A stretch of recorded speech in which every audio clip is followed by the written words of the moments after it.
Hello, welcome back to Lessons with Kobe. Today we will be learning the term belt to ass in sign language. First, we're going to break it down. Stay with me.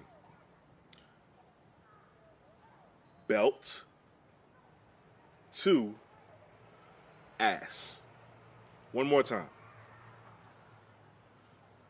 Belt to ass. Together now. Belt to ass. And that concludes my lesson. See you next season. Y'all hired some homegrown talent. I'm proud of Jackson State. Everybody give me a round of applause. Everybody just give me a round of applause. They hired some homegrown talent. And got a homegrown ass whooping. That's a homemade ass whooping. That ass whooping from scratch. Okay? That ass whooping went out the box. That ass whooping came from scratch. Them folks told you last year, I hope you put me on home. Yeah, man, hey, write a check your ass in cash, man. That's all I can say.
It's a secret, Jay. I can't tell you.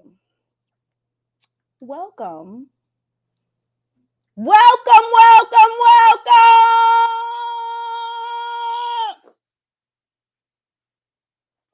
Woo! Lord, I've been screaming so much and I've been talking so much. all season long. I don't even know if I can say it anymore. I don't even know. I need somebody else to take over. Let me go ahead and play Max from the other night because he did a good job.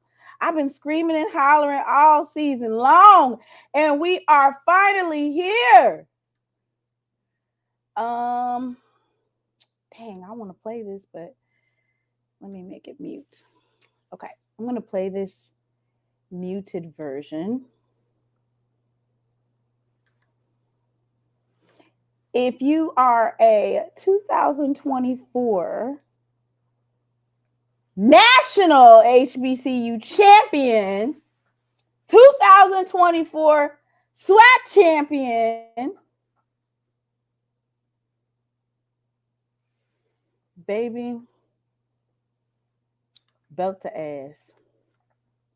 Yes, I'm exhausted. Like Coach TC said, I'm tired.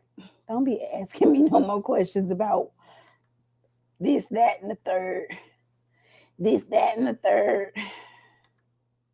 This, that. Look at them. Ring me. Ring me. Look at all they playing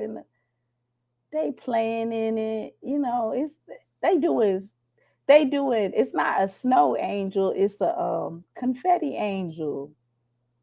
They doing confetti angels and stuff. Ooh, I can't wait. I cannot wait for Austin to put out. I'm gonna tell you, Dre. I'm not gonna tell you over here. I'm gonna inbox you. I'm gonna inbox you. Did y'all see that? Oh my gosh. We're gonna talk tonight. We're gonna talk mess. Y'all tag me in some of them receipts. Tag me in the receipts.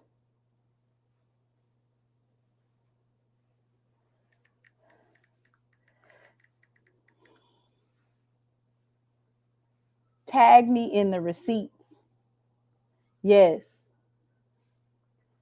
Freddie, he be going in. Let me go ahead and get to his page. He's got some real good footage.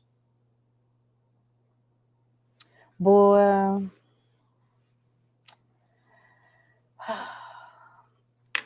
I think for me today has been retribution, redemption. I'm like Boosie's daughter. I told y'all.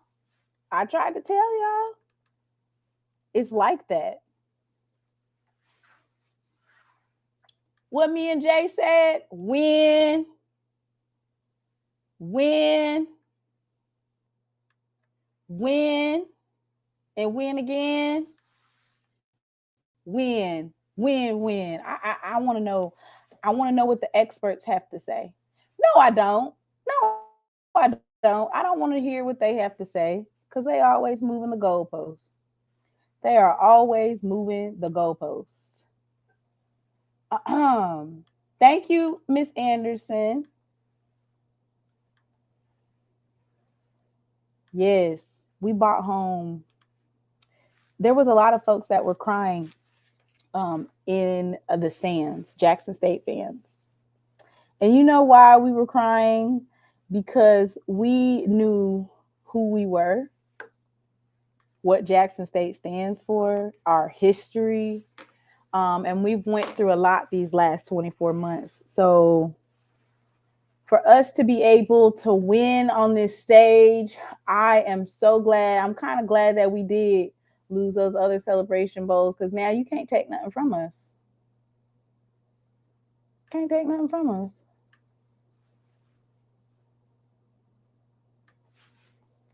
Homegrown.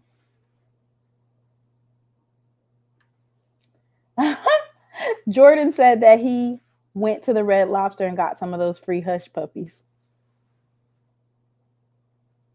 They can't say nothing. What can you say at this point in time? What can you say? You can't say nothing. It was so bad. They ain't even finished the stats. Let's talk. We're going to break down this game. Brother Bakari, I want to have you on the live in about 10 minutes. Give me 5 minutes to be petty. And then, give me about 5 minutes to be petty. Let me go to Freddie G page. He's been cutting up.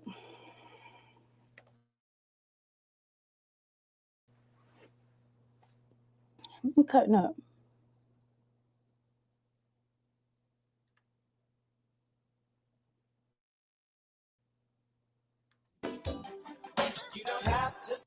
Now, Freddie got stuff that'll get my live shot down. Let me see.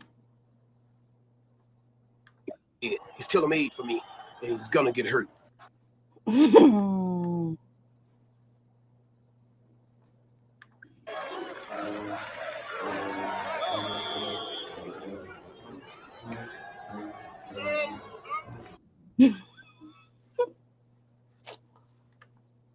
Why are you over here clowning?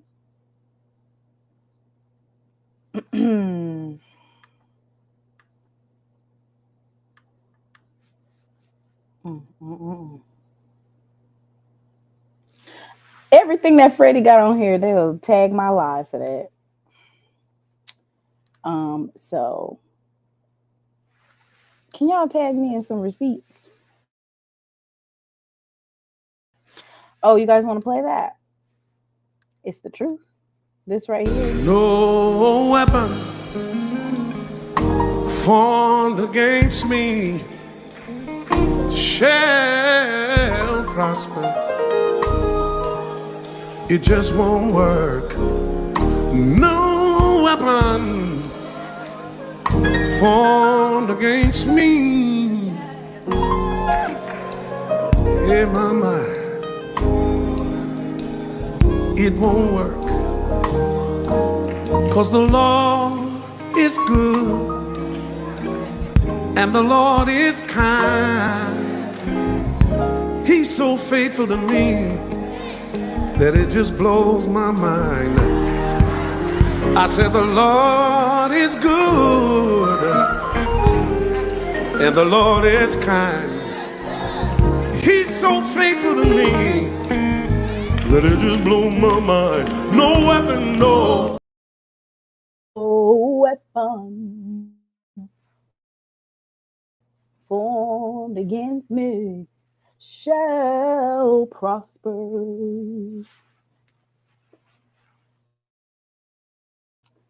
Whew. Okay. I mean,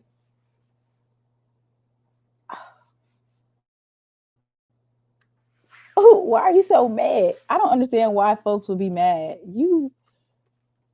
It's like every week it's a new team that's better than us. It's a new team that's supposed to be. Jackson State should be number one. Jackson State was number one week 1. After the ULM game, we were already better. The ULM game set the standard for the season. We were always 12-2. Dang, they ain't even added the extra one. Let's see. I don't even have the complete stats to this game. It's not finished. Somebody didn't finish it.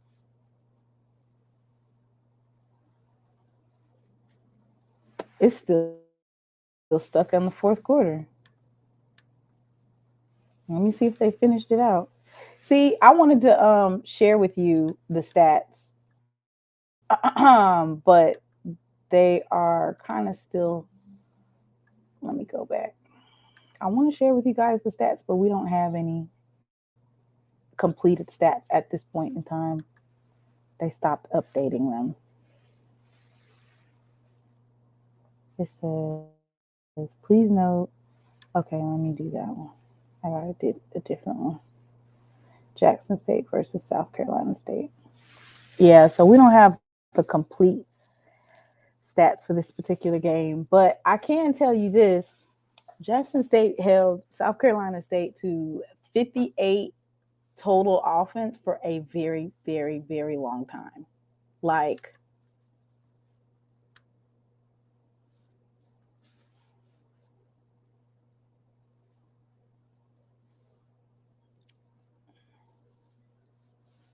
it was it was bad.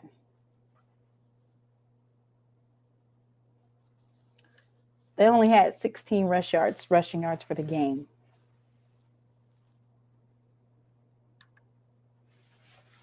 You hear that, Mr. Ford? I thought you said that those Bulldogs were going to put up a fight. Those South Carolina State Bulldogs. Our defense is who we say they are, okay? Now look, I tried to tell you. Uh-oh. All right. We're going to get somebody else to clear it for me. So I'm going to let him clear it. Let me put up his introduction. He made a big time, Willie!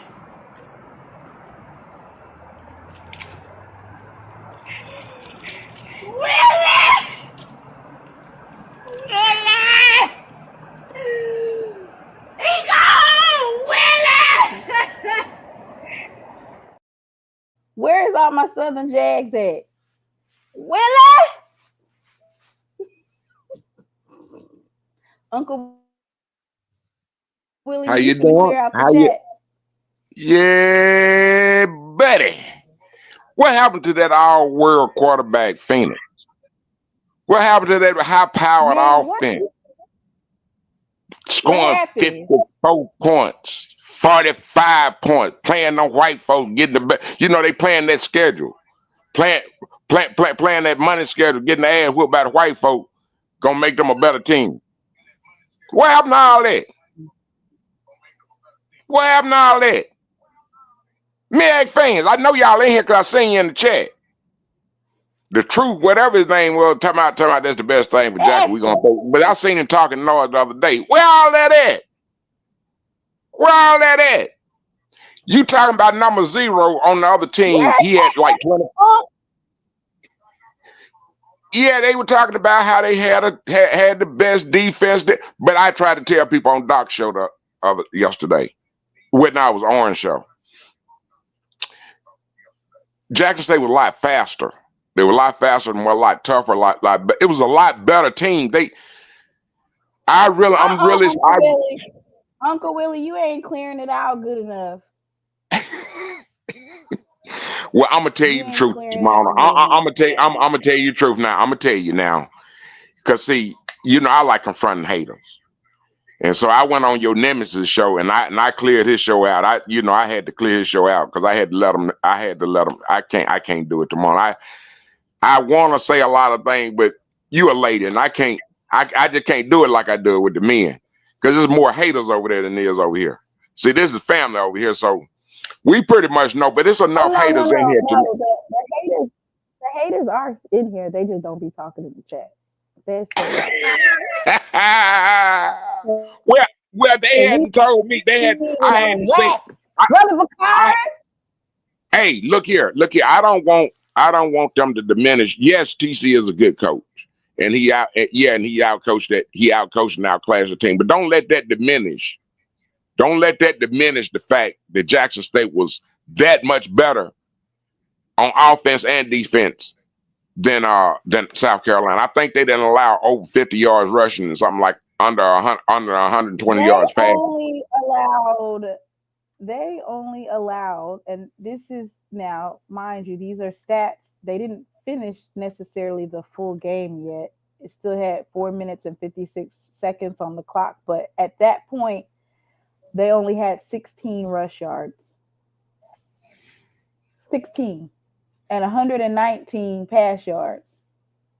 Let me tell them clowns. 7 first downs. They only had 1/3 down completion. Only one.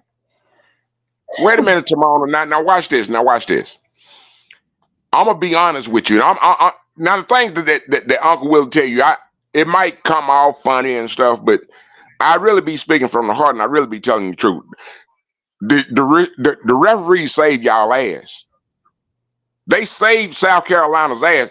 Jackson State was gonna put 50 on the ass, and they wasn't gonna score nothing. They put y'all in position to score those 7 points. That punt return and that pick, that sick pickle, I predicted it was gonna be 2 interceptions, and one of them gonna be a sick pickle. That sick pickle, wasn't no holding. After Morgan threw the interception, the first play when they went back there and stripped the ball was loose before the boy knee touched the ground. They did a whole bunch of plays. It was, man, there was a whole bunch. When they put them in a position to score those 7 points, I think they called something like 4 or 5 penalties. They did everything. And they still couldn't punch it in. Good Lord. They did everything in their power not to let the MEAC get embarrassed. They seen it coming. Whoever organized the thing, they saw it coming. Look here, I'm finna show you something. And it means something now. Brother probably gonna come on and tell you some more stuff. All right, the referees that was in the game, they were from the Conference USA. They got the black coach down there at Southern. See, all this stuff is trying to make it's just a whole bunch of stuff that's done went on throughout the season to let you know that everybody is against Jackson State. How the hell Jeremiah Williams not be first or second team with 50 fucking tackles? How is that possible? How, I'm talking. I'm being serious now. I mean, I might be a little humorous, but I'm being real serious now. So all this stuff is a big conspiracy. All of it is a big thing. They know. And then I'm gonna tell you, the reason I'm going in this area is because I done heard a lot of bullshit. I heard a lot of bullshit today. Oh, Dion should get 15% of this. This ain't got shit to do with him. And I wish people stop bringing it up. But it's a lot of fucking DDRs, a lot of fucking primates. 2 years removed, Dion? 2 years fucking removed. See, people don't understand. People don't understand. Yeah, no, wait a minute. People don't understand. Yeah, some foolishness to make your head hurt. Look, people don't understand. Wasn't it like 90 players entered the portal? He took like 60 players. We didn't have no trainers. They had 60 players left the first year, 20 players left the year, like at the end of the season, about 20 players left. Only 12 was on this team. There's it was like only 12 players. And only 2 of them played. Of the 12, there's 2 injuries. So there was 10 active players. I'm talking about the really got playing time. 10, other than Ford and 10 players, and of the 10 players, True was injured all season last year, but 10 players. And so of those 10 players, we got to see some backup that didn't have no types of playing time, and we got to see them shine. I don't even understand why these narratives are even being said. Anything to discount. Let me let Brother Bakari in real quick. But I have another question, which is, they said that Jackson State was playing like the MEAC. Jackson State was playing like Jackson State. Brother Bakari, go ahead and jump in. Well, if that was playing like the MEAC, I know the rest of the MEAC teams glad Jackson State wasn't there. I told everybody, I'm gonna keep saying it. Jackson State, 17 points minimum, better than every HBCU. That, Brother Bakari, you said it. You've been saying it. Minimum 17 points better than every HBCU, and that's not being disrespectful to HBCUs. What it is showing how great of recruiting that TC did. TC and Coach O, their coaching staff, showing how great that coaching staff is. You see, Chennisberry, who I think is a good coach, he couldn't make an adjustment. His one adjustment was, let me put the backup quarterback in. You took allegedly the best player in black college football, that quarterback, who that should have been Herb Mulligan Award, but Anyway, he was the HBCU player. The only adjustment you made was I'm gonna take my best player out the game and put the backup in. And when they shot number 30, I can't think of his name, out of that cannon on that sack, that bad man, that backup was like, I don't want to go back Ashton. out there. Yeah, he was like, I don't want to go back out there. It was just, it's a different, All right. it was a, it's just a different, it was a different level. When I sit and I watch, like I said, we said this earlier, Now we was you watching. know that play that you talking about, Uh-huh. that play you talking about for Ashton, you know that's the same thing they did versus Alabama State, right? When they got that Yeah, safety. That's the that same safety. Yeah, play. uh, Same type of yeah. blitz package. And when you sat and you watch, and like I say, I watch other FCS schools, and I watch the group of six. I don't watch no P4 football at all. Not really. No need. I watch who we are up against. People can say, well, because we think so low of one another. Mm-hmm. Those teams, excuse me, those teams that was in the quarterfinals today in the FCS playoffs, no better than Jackson State. Yeah, I think so. No better than this Jackson State team. And with that recruiting that they're doing, what's coming in, you can see Jackson State being a FBS for a long time. Now, you could tell that we already know Jay Walker, my bad, is I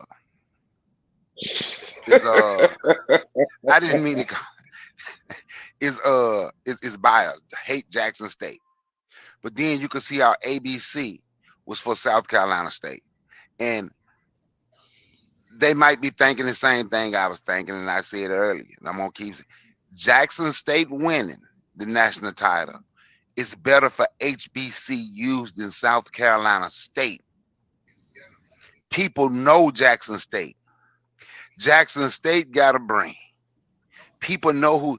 So now Jackson State winning can help other HBCUs recruit. You get to play against Jackson State. But South Carolina State win.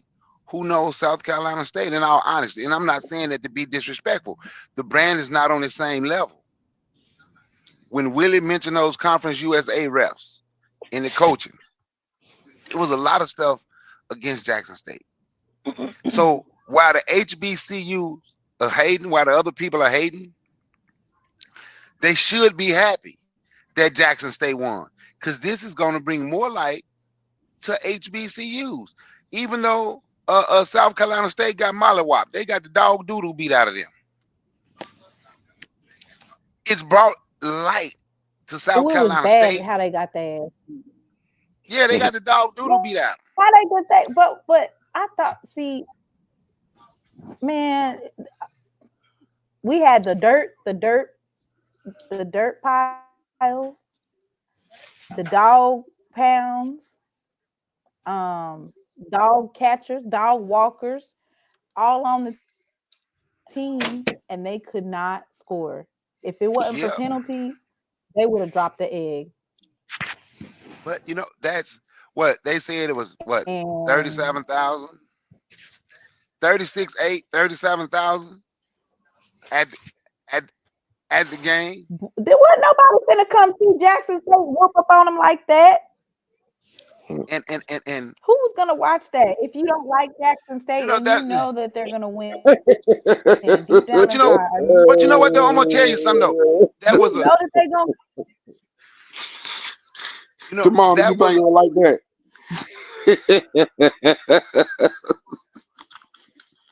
I'm sorry. I said, we ain't finna see that.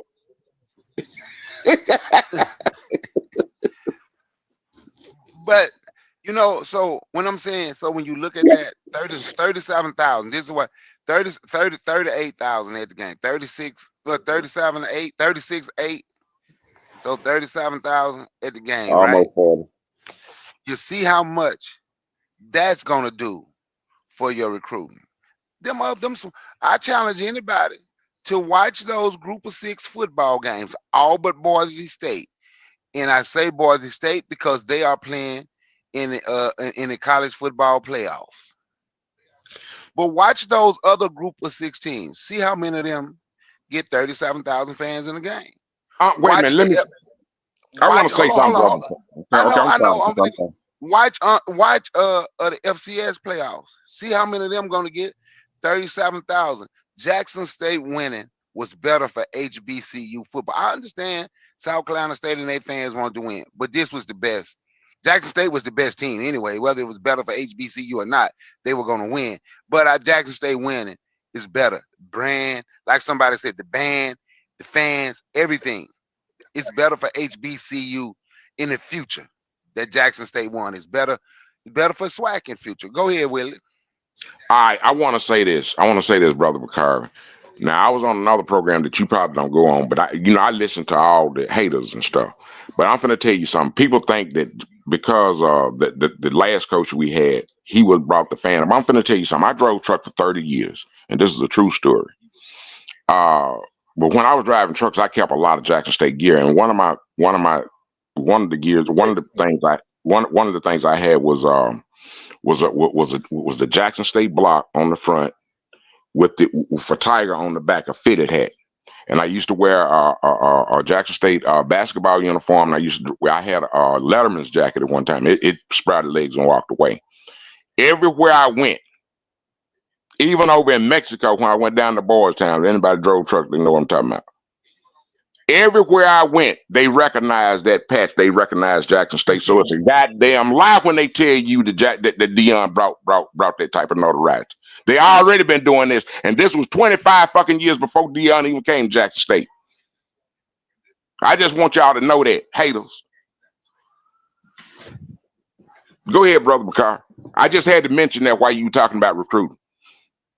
Yeah, and look at the crazy depth that Jackson State had.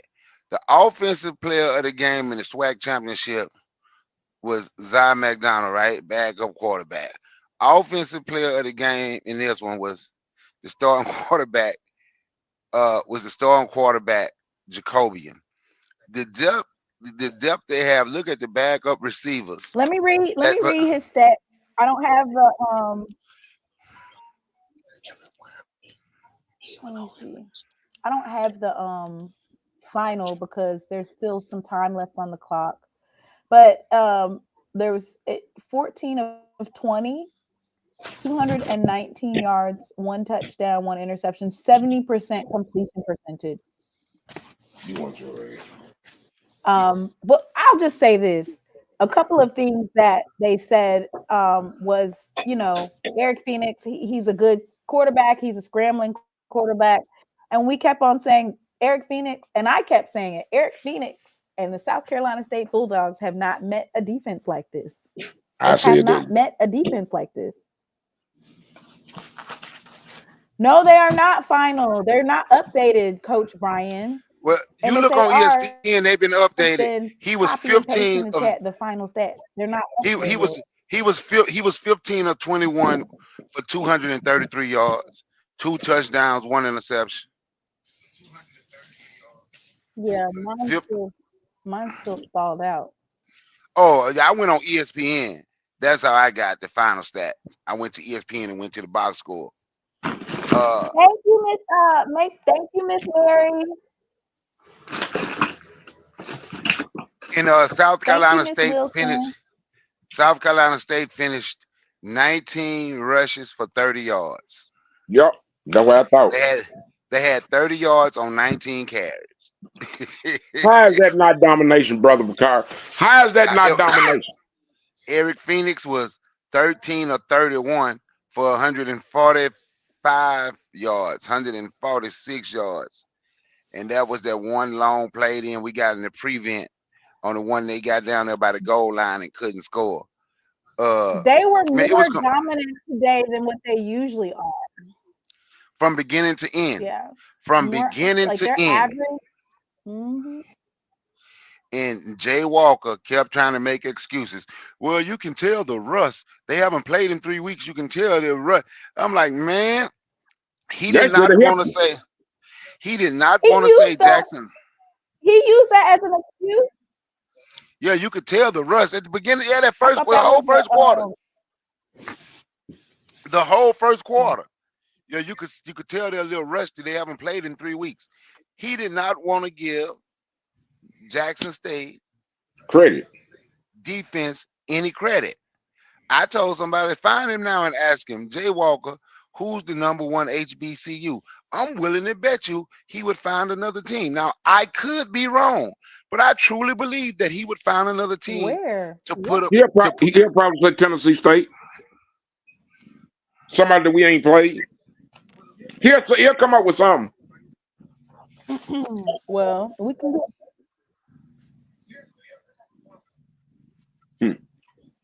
I truly believe he would. There's no way. Because that his man, bias. Season. You didn't listen to that game. The bias. Yeah, she didn't hear the game. And at this thing that dude have for Jackson State, nah, I truly believe he would, because it ain't just he pro MEAC. He is Jackson State. He hate Jackson State. It ain't the fact that he's just pro MEAC. He hate Jackson State. And that lady who's up there with him, she agreed with a lot of the things that he says. See, you didn't see you were there, right? You were at the game. But if you watch everything was just pro South Carolina. Pro South Carolina State. They never showed, I didn't see it. If anybody see it, y'all tell me I'm wrong. They had to show Chennis Berry motivational speech in the locker room about at 3 least times. 4 times. Yeah. They had to show him running out there, throwing up his Q-Dog sign, talking to his fans about 4 or 5 times. Everything they showed was strictly South Carolina State. Everything they talked about was strictly South Carolina State. That's why I told you they collab together. It might sound crazy, Brother Bakari. They collab together to keep Jackson from putting 50 on their ass and embarrassing them. Because they would have put 50 on them, they wouldn't have scored shit. They put them in position to score.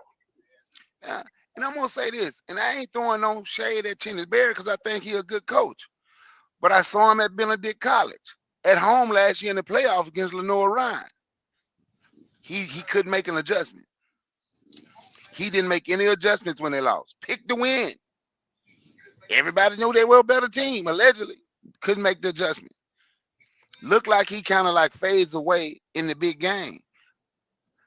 I'm not saying, but I do think that he's a good coach. Nobody. I kept hearing was my only question to the people is like, what? Why wouldn't you agree about this? Where was this expertise from these experts all season long when Jackson State has continuously showed that they've been dominant? They've continuously shut down the run game. In terms of scoring points, 20 points in the last 9 games, or is it 8 or 9 games? Yep. Like, and for some reason, when I brought up all these stats, why is she Leslie always bringing up stats? Why is she? Because Jackson State's defense is like that. The stats say that our defense is like that. And, you know, Jackson State hasn't played anybody. Y'all haven't played anybody.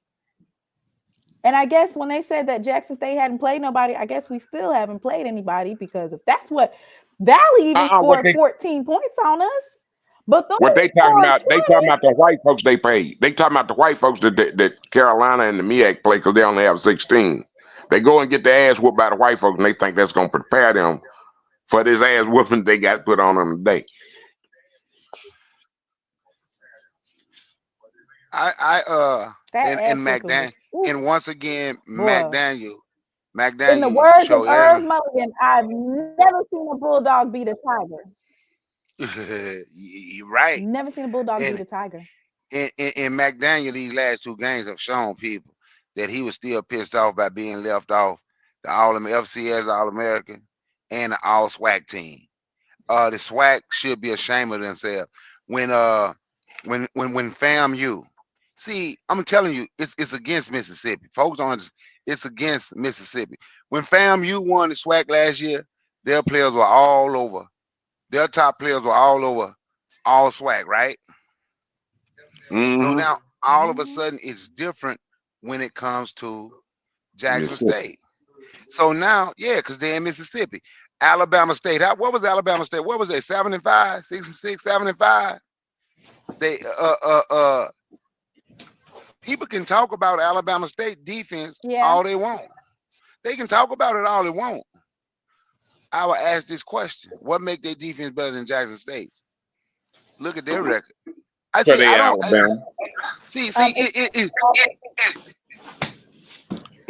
Brother It's certain Cole. things. It's certain things. They're looking at It's certain things teams do, right? Like Alabama State knew they couldn't score. So they gonna have to slow the ball you down. gotta turn. You got somebody. But what I'm saying is Jackson State Somebody's is echoing. simply this. I don't know what this coaching staff and these players and everybody who's been hard on Jacobian and hard on play call. Like I said, I tell folks I have some of TC play calls. I'm human. I ain't like the play call, but obviously it worked out for them. Look how many games in a row they run. I can't. You understand what I'm saying? I ain't got no problem saying wrong. But you have to give these people. You have to give the players and this coaching staff their credit. You have to give the last two left in that room, like Coach O say, our bus went right, and they little bus or whatever they want went left. You have to give the last two men in that room credit for putting this together and being able to recruit and letting these young men know you can come to Jackson State and win. You can come to Jackson State. We have a great culture. And TC deserve everything that he is getting. But guess what? This ain't gonna be the last time they'll chant TC at the Celebration Bowl.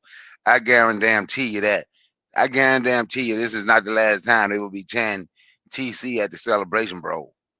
That TC might end up standing for deceleration because that's how many times I think he's gonna be there. Jackson State just different right now. How many? They just different right now. Mm. Other HBCUs gonna have to catch up. Whatever Jackson State is doing, TC Taylor Field. yeah, the social media presence, all of that. Other HBCUs is gonna have to catch up. And in all honesty, you can use the big fish. Jackson State right now is the big fish. You can use the big fish to pull the rest of the teams, pull the rest of them up.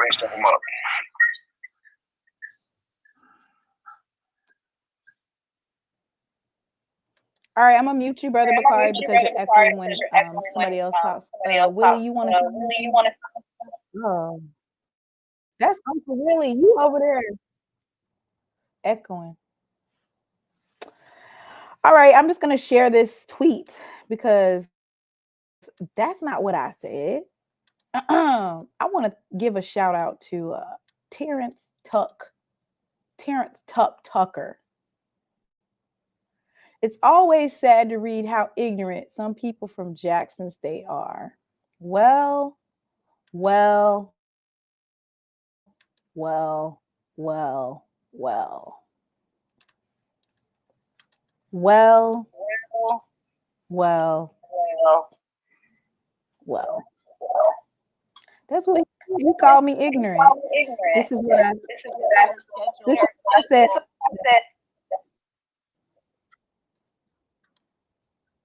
Really, you're gonna have to go in and come back out because you're echoing. Right. So yeah, when I look at their schedule, of course, Florida A&M beat them. It's a highly contested game, of course, on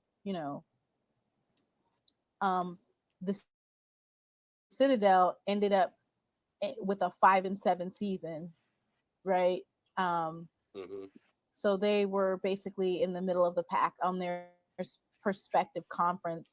I know a lot of times it seems like MEAC people weigh FCS games that are not HBCU games. They weigh them heavier than they would against another HBCU.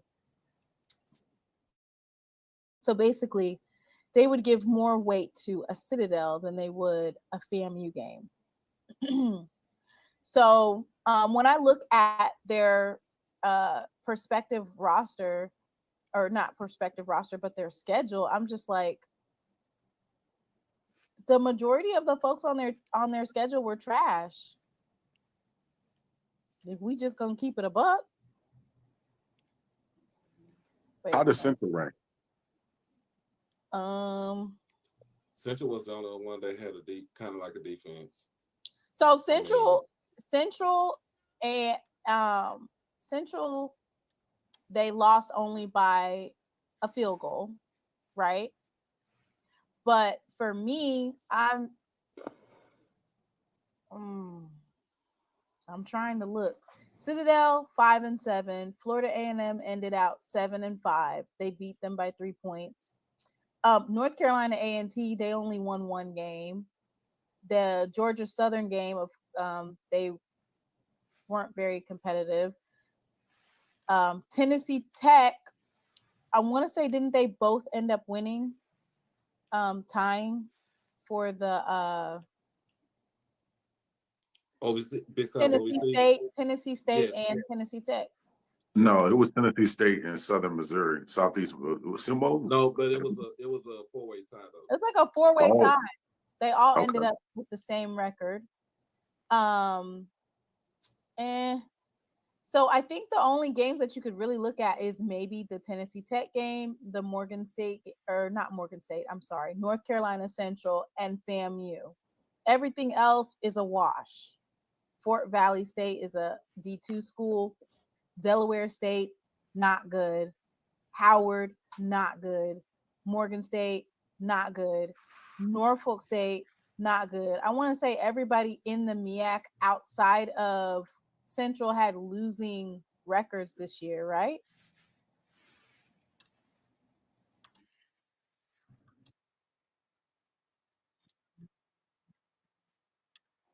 In other words, Tennessee Tech wasn't special. And we definitely would have whooped up on Central's ass. I heard somebody say that the MEAC team, the best MEAC team, wasn't playing in the Celebration Bowl today. In what world? Brother Bakari, how they going to fix it? I see ain't no fixing for it. A couple of for a few years. MEAC had 16, 3 of them under 500. They had 6 teams, 3 of them under 500. Ain't no fixing it. They got everybody got a lot of work to do. To catch Jackson State, they got work to do. You know that song? I got work to do. I can't sing, but you know that song? Every HB, all of them need to have that be bumping right now because they got work to do. Work to do. I don't know, but I mean, what the man said, same team.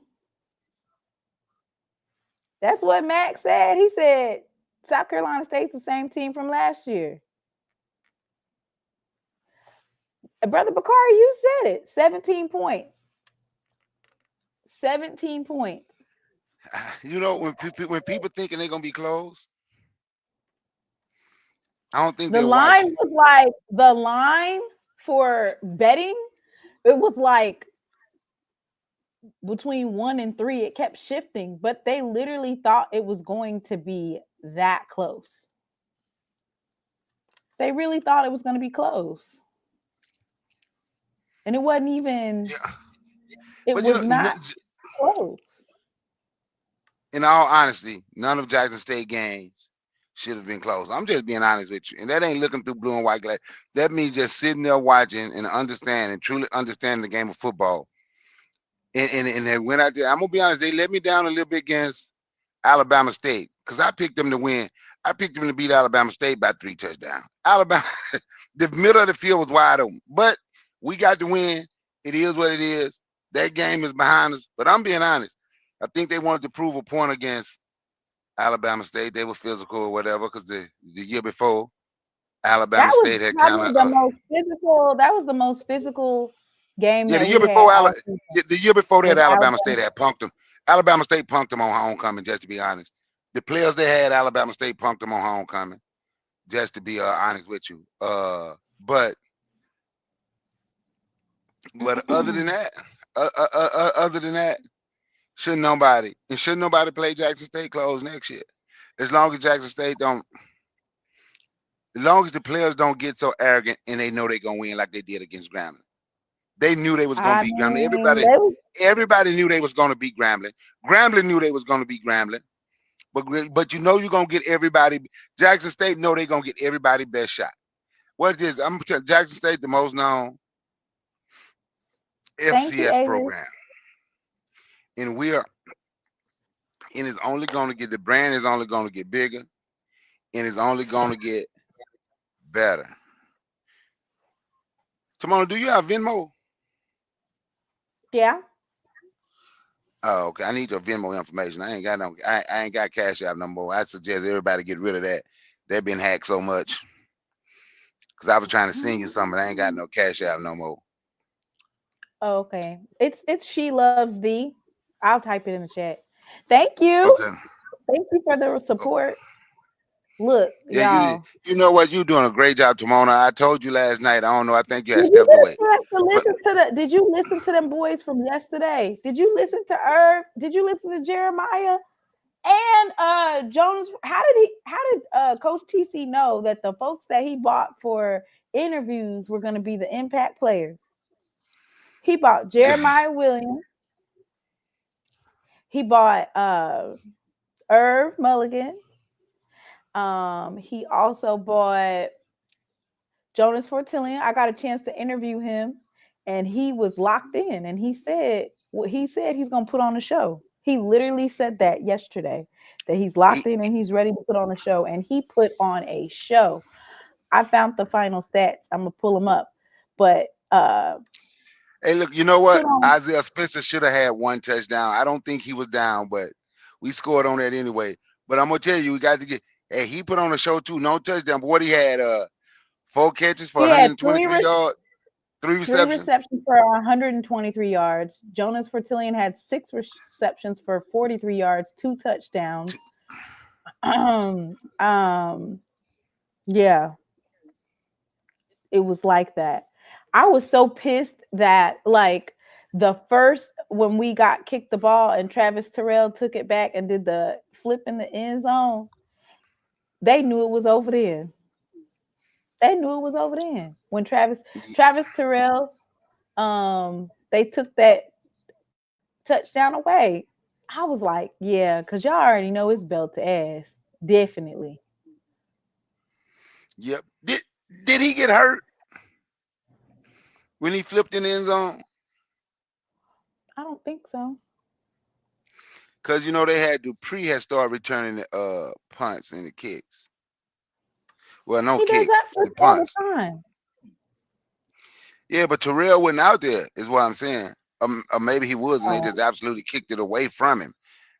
I feel like maybe Coach TC was switching it up a little bit. I noticed when they thought that he was gonna, I think they kind of said, okay, all we have to do is stop Irv, right? But then you had Amari Matthews coming out, and he was just ramming the ball down their throats. You know what I'm saying? Yep, yeah, because they focused on Irv so much. I said they focused on Irv so much when they brought in that little battering ram. What's his name? Matthews. Amari Matthews. Yeah, 11 carries for 55 yards. Yeah, he was running on them because they was just so focused on their whole defense was like, make somebody else beat us, especially. And then they were so focused on them. Then when Jacobian got time to pass, the receivers just open because everybody just worried about wherever. I said they getting ready to blitz. They getting ready to blitz Jacoby and Morgan, and they're getting ready to pass.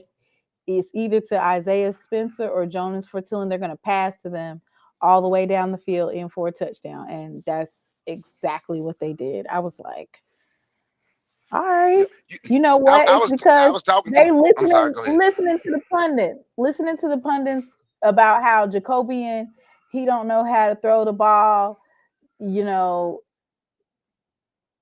and you ended up getting mollywopped. Mollywopped. Yep. You know that that pick six. Oh, I hate when I stutter. That pick six at the end of the first half. Me and my brother was on the phone talking. My brother said his man his exact words before they snapped the ball. My brother said instead of kneeling down, they ready to throw a pick six. He said, "Watch what I tell you. They can't get nothing going, and he said they desperate. He said they ready to throw a pick six, and they threw the pick six. But it just so happened, the Conference USA referees made a hell of a call against Jackson State. That was a horrible call. They like on all the big plays, there was always a flag thrown. It was like big play, and then all of a sudden the flag was thrown. And I'm like, well, damn. It didn't matter what it didn't matter. Like if it's a big play, the flag was gonna be thrown. Yep, and it was gonna be on Jackson State, and it was gonna be on Jackson State on that blocked field goal. I told my brother, I said, man, them people outside. I said, look at that again. They didn't call it, and I have to look at it again. I just saw him. Look, if you go look and see, the guy really was standing up in front of them when he blocked that field goal. I'm like, man, I said, all those people back there, man, somebody outside. And then on the next field goal attempt, they called him on the one that he made, but we accepted it because it gave him a first down and we scored a touchdown. Mm-hmm. They caught him that time outside. They was offside. They was offside on that first block. I said, man, they got to be all those people back there. I said, yeah, they were outside. They just missed. They missed the call. And then it seemed like they was. I don't know. I ain't gonna say they tried to miss. I just know they didn't try to miss none on Jackson State. But we did what we supposed to do. We the national champs. Don't care what nobody say. I ain't even worried about the haters. I ain't worried about the mother folks. None of that. Right? I'm not worried about none of that. Jackson State is the national champ. The most important show that was on today was the Celebration Bowl. I know it's people. I know it's people that clicked and tuned and watched the Heisman ceremony. Heisman ceremony didn't even damn. Nobody on that Heisman ceremony was wearing JSU. I'm just being honest with you. Didn't mean nothing. Well, I The think most Travis won. So we can he shout out Colorado. I'm willing to bet you he shout out Colorado and didn't mention Jackson State. Once they leave, they gone. This is just me. I ain't telling nobody to think like me. Once they leave, they gone. They made their decision. I'm loyal to who I'm with. he is They the don't first even ever he is the first ever Heisman Trophy winner to ever play at an FCS school, even though he did transfer. Yeah, okay, that's great for him. They're gonna go down in the record books for him, but it would not go down in a record book saying a Jackson State player won. Yeah. Oh, Be Fresh say he did mention JSU. See, I was wrong then. I was wrong. I was wrong if he mentioned Jackson State. I was wrong. But still, the most important thing that was on TV was the Celebration Bowl. Now that ain't me hating Travis Terrell because I said Travis Hunter. 'Cause Travis Hunter might be the best college football player. He might be the best college football player I ever seen. So I'm not hating on Travis Hunter. I can't take nothing away from him. But I just don't. And then Coach Quinn says people don't understand we did this without top 4 wide receivers and lost a starting defensive lineman game 1. Damn.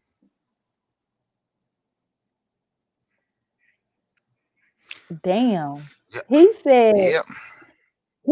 we were down 4 receivers, putting up 30 points plus in a game. We don't have our top 4 receivers. And we lost the starting defensive lineman game 1. Hey, somebody put in, I ain't say they was bad. Somebody put in there say they ain't all bad. I ain't say they was bad. I just don't keep up with Power 4 football no more. I'm just being honest with you. I really don't. And if somebody say the Heisman means something, it just don't mean nothing to me no more. I just don't care about Power 4 football. I'm gonna tell y'all, I stopped really paying any interest when the SEC commissioner said proudly. I said when I stopped watching them all, when the SEC commissioner said proudly, there should not be one black college that's Division I, and none of those Power 4 schools at the time, Power 5, gave him any pushback. So to me, I said they're all on the same team. So if they feel that way about me, I just stop watching them. I ain't saying y'all should stop. I will tell you to stop, but I know y'all ain't. So for me, I don't, because they don't think we're worthy of being an FCS school.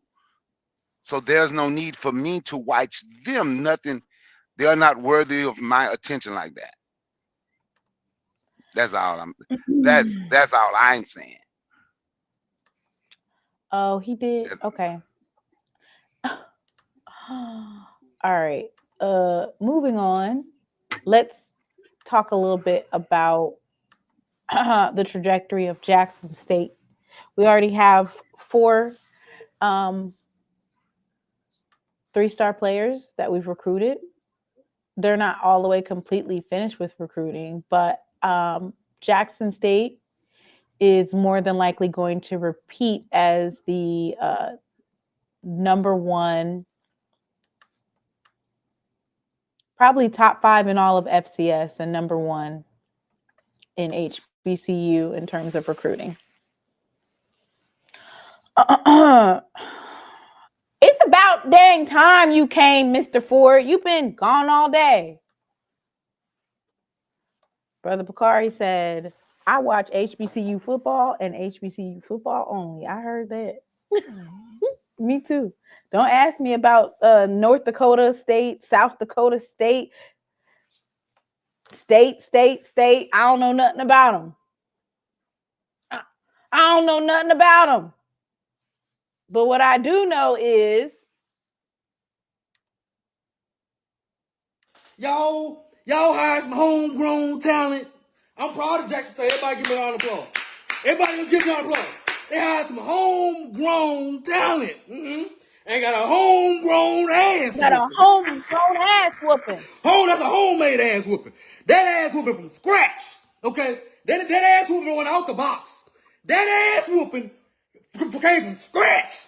Them folks told you last year, I hope you put me on homecoming.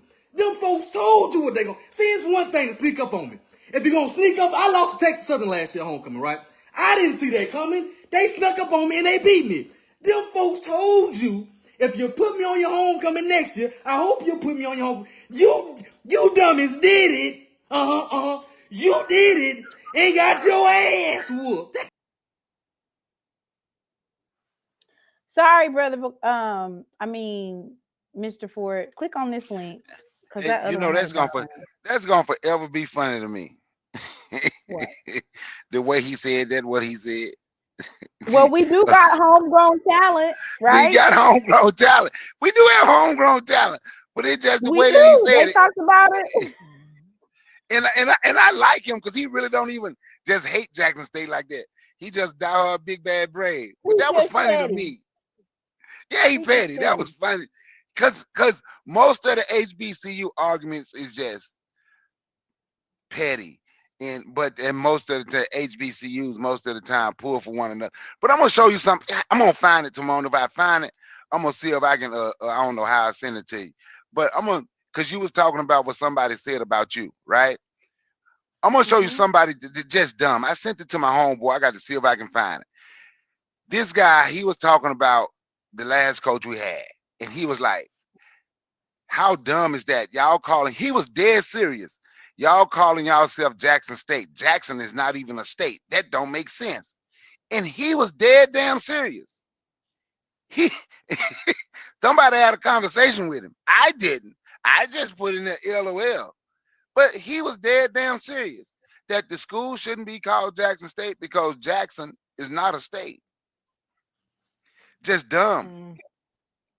Just dumb.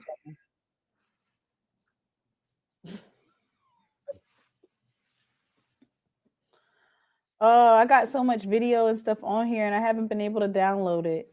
Dre, you need to find me one that's as funny. I need a replacement. So if you got a replacement, because now this is the ADs and the coaches in the SWAC after Coach TC Taylor went 12-2 in his second season as Celebration Bowl champ. So this is what all of the ADs are saying. This is what the coaches are saying. And I mean, at this point, I'm gonna continue to use it. How you gonna fix it? You done messed me up to this visit. I done called the police because I'm doing a refund. A refund is due unto me. Don't feel like I just been abused out here today. God ain't pleased with this. You can't do the Saints like this. Boy, I don't even know if I'm gonna sit out here till the police come. I'm gonna sit out here till the police come. I'm doing a refund. Cause I'm doing one of me.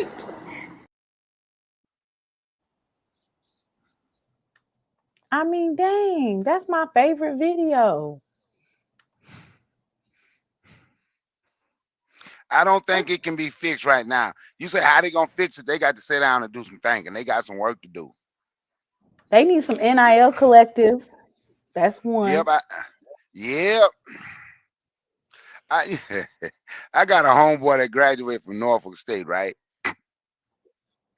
And I was telling him about the social media and what KC doing, what Ken Clark doing, and the people of Jackson State, and how y'all promoting. You know, I named all y'all, and how y'all promoting Jackson State and how that is helping. But sometimes some of our people mentality is so defeated. Yeah, but then when we do that, they just gonna think of something else to take that away. I'm like, dude, okay, well, I say, well, man, look, I'm just telling you what's helping Jackson State. Even the players talk about, even some of the recruits talk about how much love they got on Twitter and all that, and that can help them make a decision. I'm just saying, man, that you want your school to be better, at least look into it and give it a try, and stop worried about what other people is thinking and what they gonna try to do once you do it. Sometimes, man, you just got to step out and do it. So, Timona, you say how they gonna fix it, and that's funny when you play. How you gonna fix it? I don't know. Some of them can't fix it. How about that? Some of them can't. So then, since they can't fix it, I got something for them.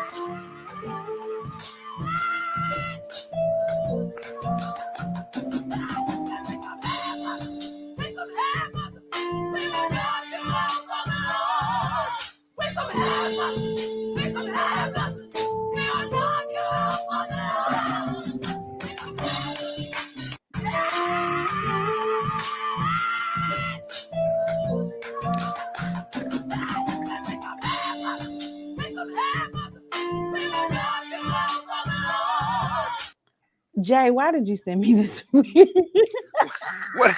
you get that? Where you be getting these videos? Jay, Lord. Look, somebody send out a APB for Mr. Ford. He is being summoned, just like he be talking about. Where's Mr. Ford?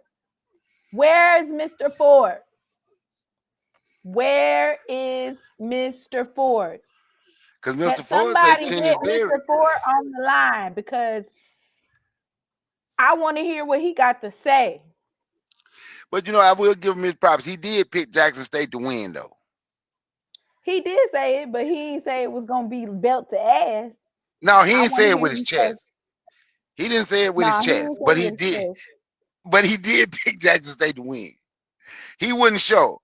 And I'm gonna tell you, I think that, in all honesty, something that you said, and you know, obviously, I guess I was. There you go. There you go.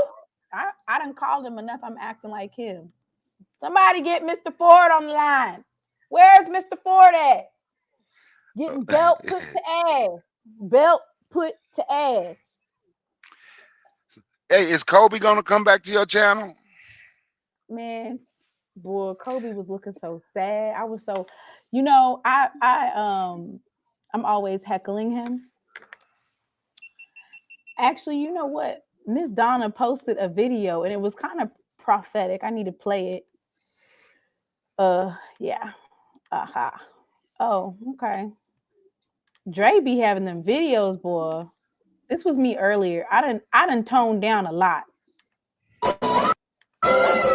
While we waiting on his support.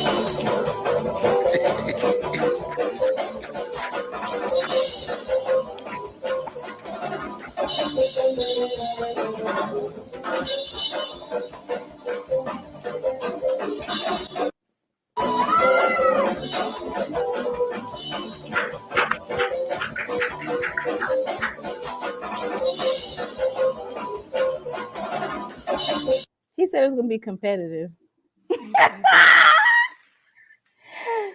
I have a video that I'm gonna be posting, but Coach Quinn was like, they said they're gonna put 35 on who? They're gonna put 54 points on who? Not us. Not us. You know what? I'm gonna tell you something, Timona. I tell you, I was wrong because I'm gonna be honest. Because you said now them teams they played. Now, I ain't think nobody they played was good as Jackson State, but you was like they ain't played nobody. They ain't played nobody. I think everybody they played, maybe with the exception of who beat them. Georgia Southern. Is that who beat them? I said that. And with the maybe the exception. Now, I'm telling you, you were right. I'm telling you that but I think Jackson. Ignorant. I tried to give him a heads up. Yeah. This offense has not faced a defense like this. They have not. And you know what? Just as I thought, everybody in coverage was locking them up. Everybody. I want to ask Kobe. I want to ask Kobe how do he think Georgia Southern would have run, or whoever that was beat them? Do he think they would have run Jackson State off the do he think they would have run Jackson State off the field? See, I'm gonna be honest. I keep up with what we're in competition with. I try to a little bit. What we're in competition with and what we're recruiting against, right? See, we ain't recruiting or in competition with them Power 4 schools. I like to say not yet because I believe we can't get there. If we believe we can, we can. But we ain't in competition with them yet. But them group of six, I'm gonna be honest, Jackson State on their behind. Jackson State on their ass. Them group of six schools, Jackson State on their ass. Might not win a conference right now. But Conference USA, I believe this Conference USA is something. Mac, Jackson State would have been in a bowl game. Jackson State would have been in a damn bowl game in them conference. Jackson State on them. You know we play USM next year, right? The only thing is, I feel like but I really feel like, isn't that the Marshall head coach? Yeah, that's the one they say that won 10 games last year, and all his starters supposed to be transferring from Marshall to Southern Miss. All of them. All of them. Well, we got. But I ain't worried. That's good. They should have a game in Jackson, in all honesty. They should have that game right there in the vet. That's where that game should be at. In the vet. That's where it should be. But I ain't worried. I'm gonna be honest. I'm not worried about those group of six schools like that no more. Like, oh, we playing them. I'm being like the way TC is recruiting, and you see that depth.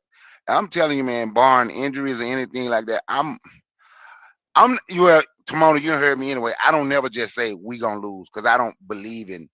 I always say we gonna win anyway. So, and you way to say we recruiting, I don't ever believe that we don't have a chance. Like I refuse to say at the beginning, oh well.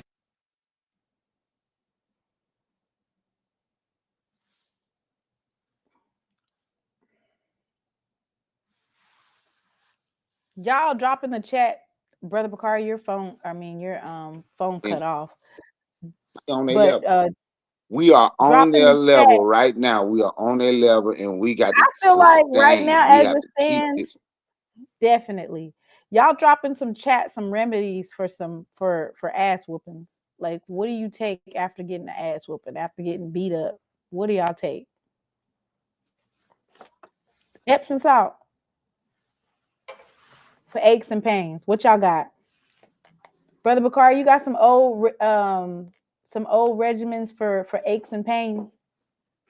Yeah, I soak my feet in Epsom salt. It worked. I got some Epsom salt. What else?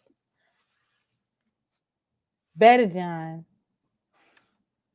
A nap? You gonna wake up sore as hell. A nap. A nap. Liniment for those whelps. What is liniment? Let me look up what liniment is. I ain't never heard of that. Mr. Ford, I don't know why you ducking and dodging. Is that you? There you go, Mr. Ford. Hey. You've been Can you ducking hear and me? dodging and hiding. You don't be hiding in the chat. No, I said, can you hear me? I can hear you. Listen, congratulations to the Jackson State family, to your president, and to the Dr. Ashley Robinson, to Coach T.C. Taylor and his staff, that outstanding football program. Just it was your day today, and you the best that we have to offer in HBCU. And before I go any farther, the number one thing I want to do is to apologize to Zoe. I had a verbal outburst one day against Zoe, which was totally wrong. He was absolutely correct, and I was talking loud and saying the wrong things. And so he said, I was getting ready to tell you, he said that TC would have a team that would resemble the teams of W.C. Gordon. And as I was sitting in there during that dominant first half, I couldn't help but think back to the 80s, and he is absolutely correct. I couldn't think of nobody else but W.C. Gordon and Big Daddy Carson and them teams that I saw in the 80s. He was totally correct. And so I wanted to publicly apologize to Zoe because he was absolutely correct. The other thing I'd like to say is this. I'm going to make an appeal to North Carolina A&T, to Hampton University, and to Tennessee State. I need you to put your self-hatred, I need you to put your need to be around your oppressor to the side and come on back home. Join one of these black conferences. When them teams came out of them tunnels today, you can't tell me it wasn't a Super Bowl atmosphere. You can't get no bigger than that. Now, I was a little disappointed when I saw the attendance was only 36,000 paid attendance. I thought that a game of this magnitude with the kind of hype that was behind this game, we would get 50,000 or more. I want to blame, and I want to continue to say that I thought that Mr. Grant did a piss poor job of selling this game to the people in Metro Atlanta. As I looked up at the top levels, I felt like with all these high schools that we have here in the metro area, those top levels should have been filled with all of them teams with discounted tickets. That's what you call recruiting. And so I'm going to ask Mr. Grant, you got to do a better job of selling this Celebration Bowl to these high school students and to these high school athletes. And I'm going to say this, and I know some people are going to get offended, but I got to say it. Right now, and I say this as a Grambling graduate, we have no answer in the SWAC for Jackson State right now. As I was sitting there today looking, I'm going to be honest, I'm saying that I think TC's getting ready to start a dynasty. We don't have an answer. We don't have an answer. You got the best thing going. You got your president is on the same page. Dr. Ashley Robinson is on the same page. T.C. Taylor and his staff is on the same page. Most HBCUs can't say that.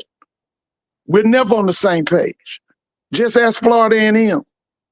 You had Willie Simmons, but then you had a clown for a president, Larry Robinson, a clown for an athletic director, the original big girl, Miss Tiffany Sykes. And so I'm saying right now, we don't have an answer for Jackson State. And I believe that Jackson is it's going to be a dynasty. And I do believe that Jackson will repeat, and possibly for the next 2 or 3 years, maybe longer. Because we don't have an answer in the SWAC for Jackson right now. We don't have an answer. The other thing I want to say before I give up the mic, I think it is ridiculous that we are in the month of December and that Alabama A&M has not named a head coach. I think it's ridiculous and unprofessional that we're in the month of December and Prairie View has not named a head coach. I think it's ridiculous and unprofessional that Norfolk State, we're in the month of December and you have not named a head coach. It's ridiculous. And that's why I'm saying, because of the ineptitude of these HBCU presidents and these athletic directors and these faculty reps, no, we don't have an answer for Jackson State.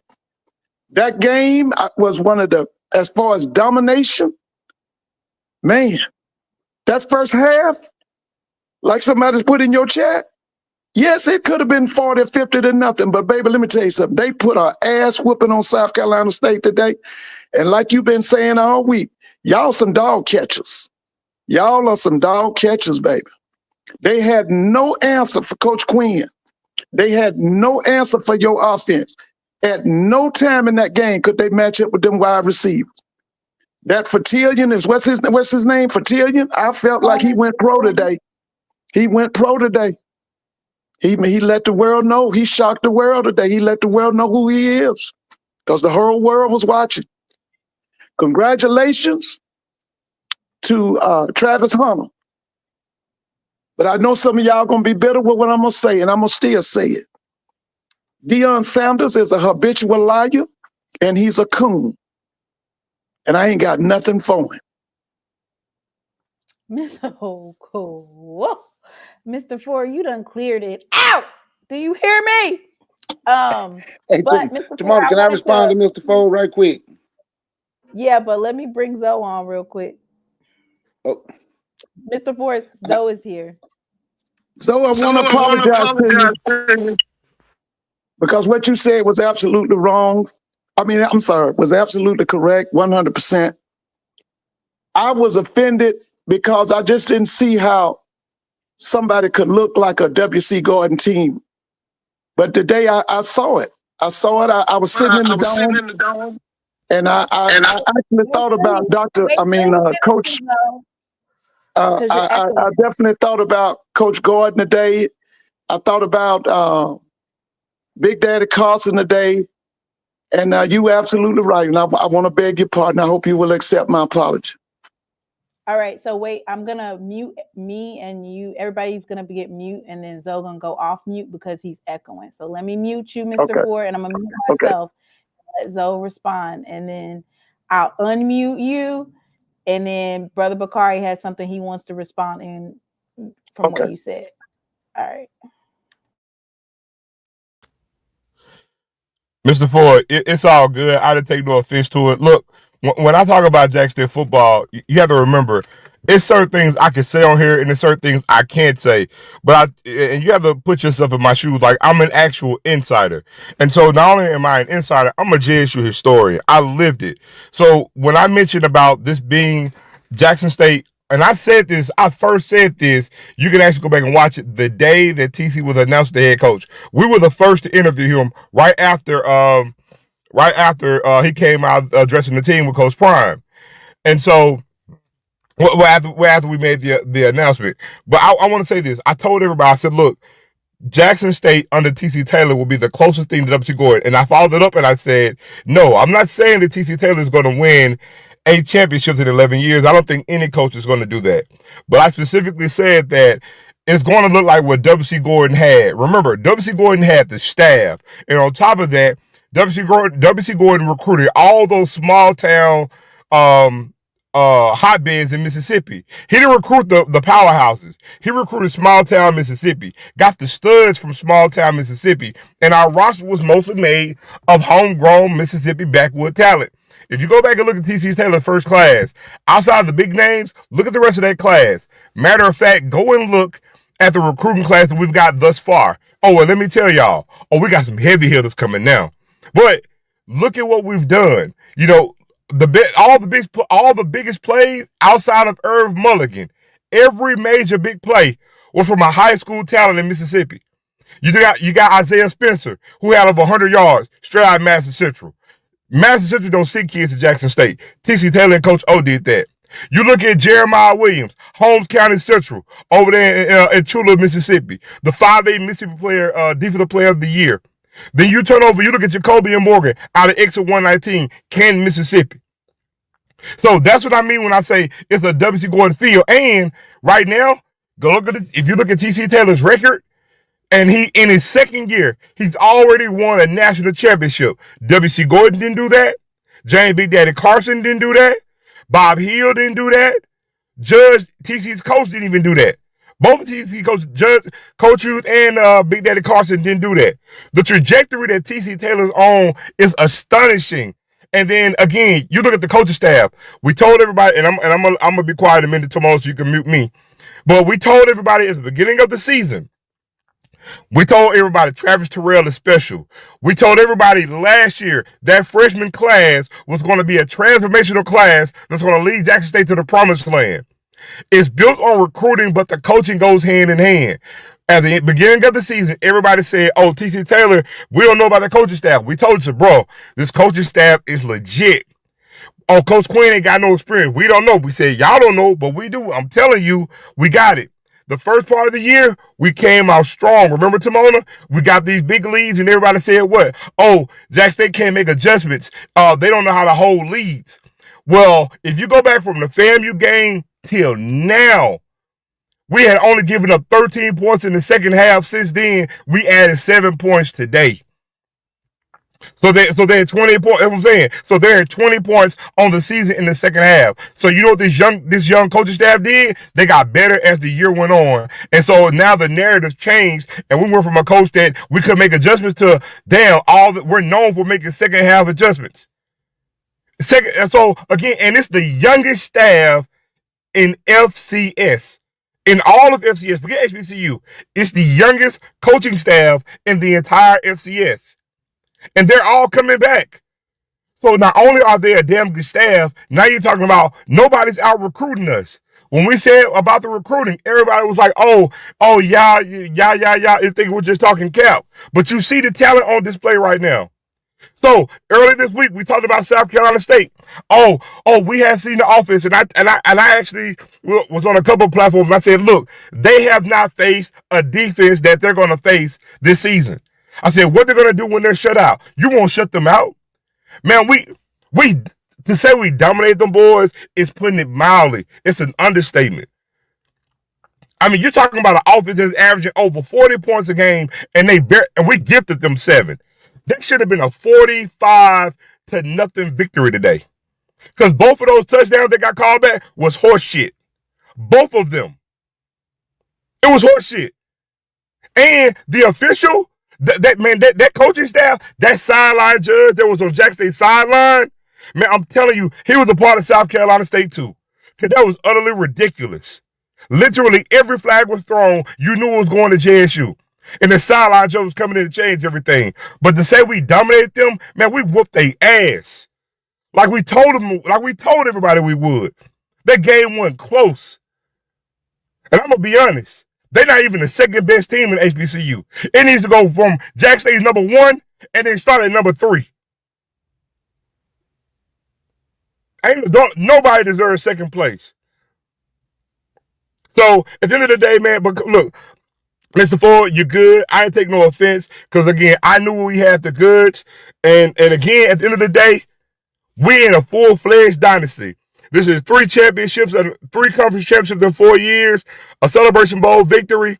We've had 3 offensive players, 1 defensive player of the year. Oh, man, it's a full-fledged dynasty right now.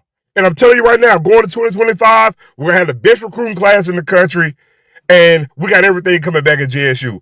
So we should be picked to be in the Celebration Bowl next year. I'm done, tomorrow. You can mute me.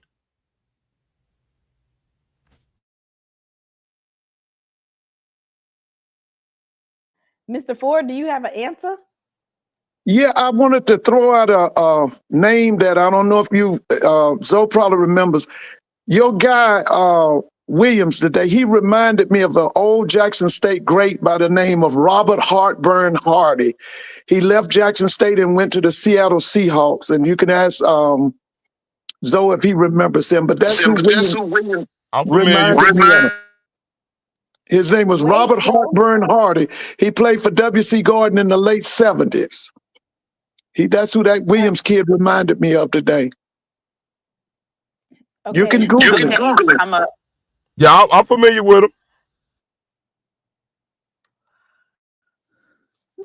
him. All right. So, okay. So now that I have a SWAC historian on here, I got Brother Bakari, who's also immersed in SWAC history, and I got Mr. Ford on here. Can you speak to the statement that Jackson State showed MEAC physicality today? Can you please clear the assumption that any type of defense or dominance would be attributed to anything in the MEAC? Because, like you said, this is Big Daddy Carson and a W.C. Gordon type of defense. I'm gonna start with you. Or no, Brother Bakari, you can unmute. Well, you say they showed MEAC play physical like the MEAC. Well, I guess that started. What's this back-to-back celebration for the SWAC, and when the back-to-back MEAC SWAC challenge for the SWAC MEAC challenge for the SWAC, right? What has happened is the SWAC is doing better recruiting. Did they play physical? If the MEAC play physical, I just say the SWAC have been more physical than them in their last few in the last 4 matchups in those appearances anyway, the Celebration Bowls and the SWAC MEAC challenge. But I think the SWAC is recruiting better now. The SWAC is recruiting better, and I think the recruiting better start with Jackson State, because like I said, I think the big fish bring up the smaller ones behind them, and I think that's what Jackson State is doing, and I think they're going to continue to do it, and the SWAC is going to get better. So I won't say they're mimicking anything from the MEAC. Zoe just told you they playing like the glory days. I remember some of those glory days as well. So no, I don't think they're doing nothing like the MEAC. Just my opinion. What about you, Mr. Ford? Oh, wait. I'm gonna have Mr. Ford answer and then Okay. Okay, I think it goes back to what Zoe said. It's Jackson State first place, and then maybe we can skip second and third. I don't say they remind me of the MEAC. What I'm seeing is, yeah, I think he's right. I don't like I said in my opening dialogue. Right now, I don't see an answer in the SWAC to Jackson State. I don't see it. And I try to keep up with everybody, and there's no answer right now. Until I can see what Prairie View's gonna bring in, until I can see what Alabama A&M is gonna bring in, and I think it's a negative that they have not named their coaches by now. I don't like the thing of, going into January and the coach still hadn't been named. You're putting the people, behind the 8 ball. But I agree with him that right now, and they proved it. Listen, that was total domination today. And I'm going to say this. I am a big fan of Chinnisberry. I was very disappointed in Coach Williams and them. It was 4 quarters, and they haven't figured out yet what Coach Quinn was doing. They hadn't figured it out. And I was surprised. Like they said, these people had 3 weeks to plan and watch films, and you come into the game and you don't know what to do. What were you doing? I know some of them plays, they was the play where at the number 30, which is Ashton, he's a linebacker, the one where he goes straight up the middle. Yeah. That was the same play against Alabama State. Same type of blitz him straight up the middle. I just love the way Coach Quinn brings that pressure and the way that he changes them defensive fronts, man. And by the way, I don't know if y'all know it. Coaching Scoop has named Ryan Lewis, who is the defense coordinator at Alabama State. He's one of their candidates to be Coaching Scoop Defensive Coordinator of the Year. So congratulations to him. He's the defense coordinator at Alabama State. But I just thought Coach Quinn ran a clinic today. I thought he ran a clinic. Man, I thought he ran a clinic today. All right, Zoe, you can go ahead and answer. that. There was absolutely nothing MEAC about Jackson State performance today. That was a W.C. Gordon, Big Daddy Carson, Jackson State football team that you saw today. There was nothing. That was straight old school SWAC football. Anybody who know anything about Jackson State football, that was old school J State football that you saw today. There was nothing MEAC about it. And let me just say this. Coach Berry got out-coached by T.C. Taylor today. That young coaching staff, the youngest in the country, out-coached that staff today. Totally out-coached them today. Also, I want to say this too.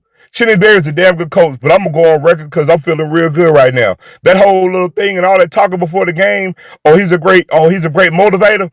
Man, listen, I don't want to see that video no more about what the mailman got to do. Listen, I'm official mailman. He don't deliver. I deliver.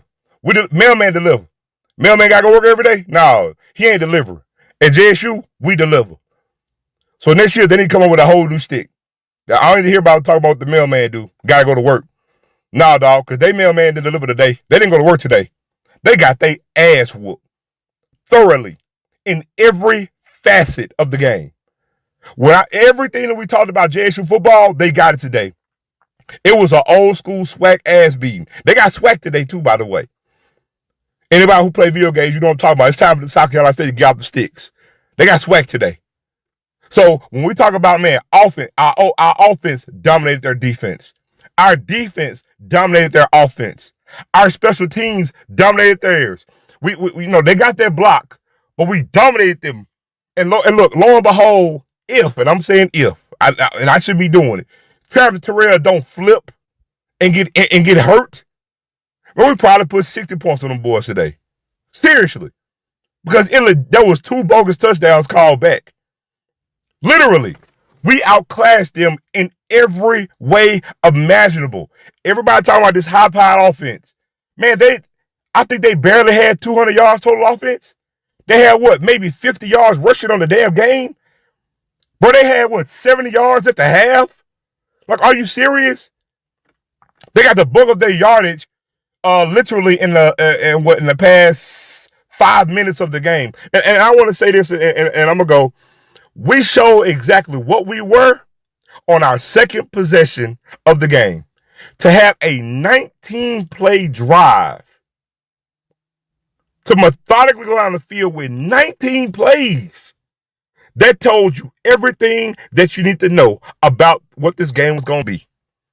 Everything. You could take Eric Phoenix, everything that you want to say. I told everybody last week, when we get to Atlanta, you're going to think it's a pack of Asians. What we're going to do to them damn dogs. I literally told everybody that.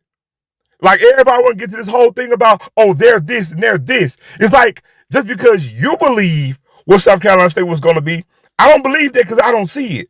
They haven't seen what we bringing. And guess what? I was right. They ain't seen that.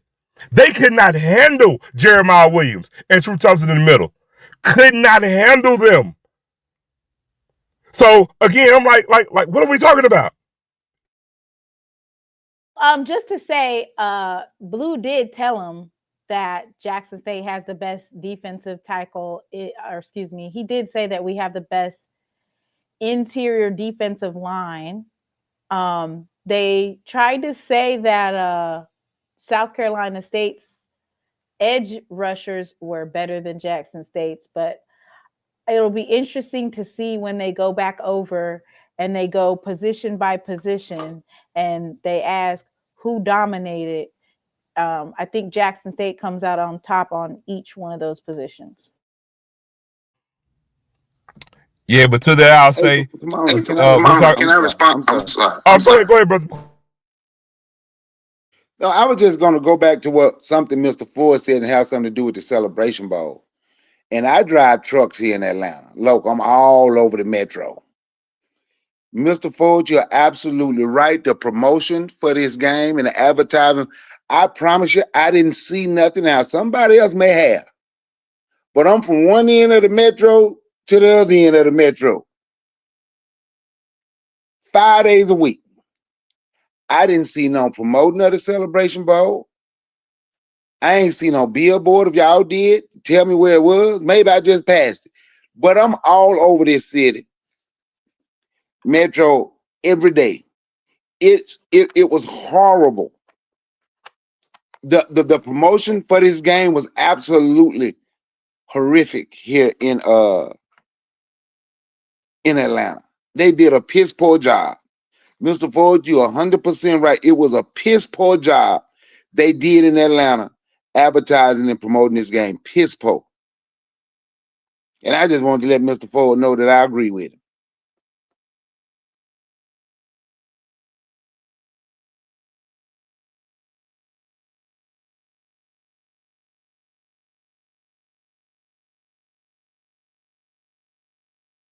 I can't hear you, Timona. That's because I've been having to mute myself so that y'all don't be echoing. I think they did reach out to the D9 organizations that are locally in Atlanta to basically promote. Can you hear me? Yes, yeah, I we heard can. that. Mm-hmm. Okay. But the Chick-fil-A Peach Bowl, you're going to see billboards every damn way around Atlanta when they get ready to play. Am I lying, Mr. Ford?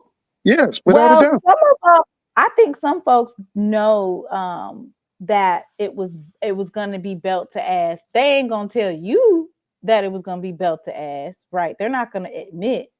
But I don't know why people are stumped. Jackson State been doing it week in and week out. We've been talking about it from week in to week out. So why are people so stumped?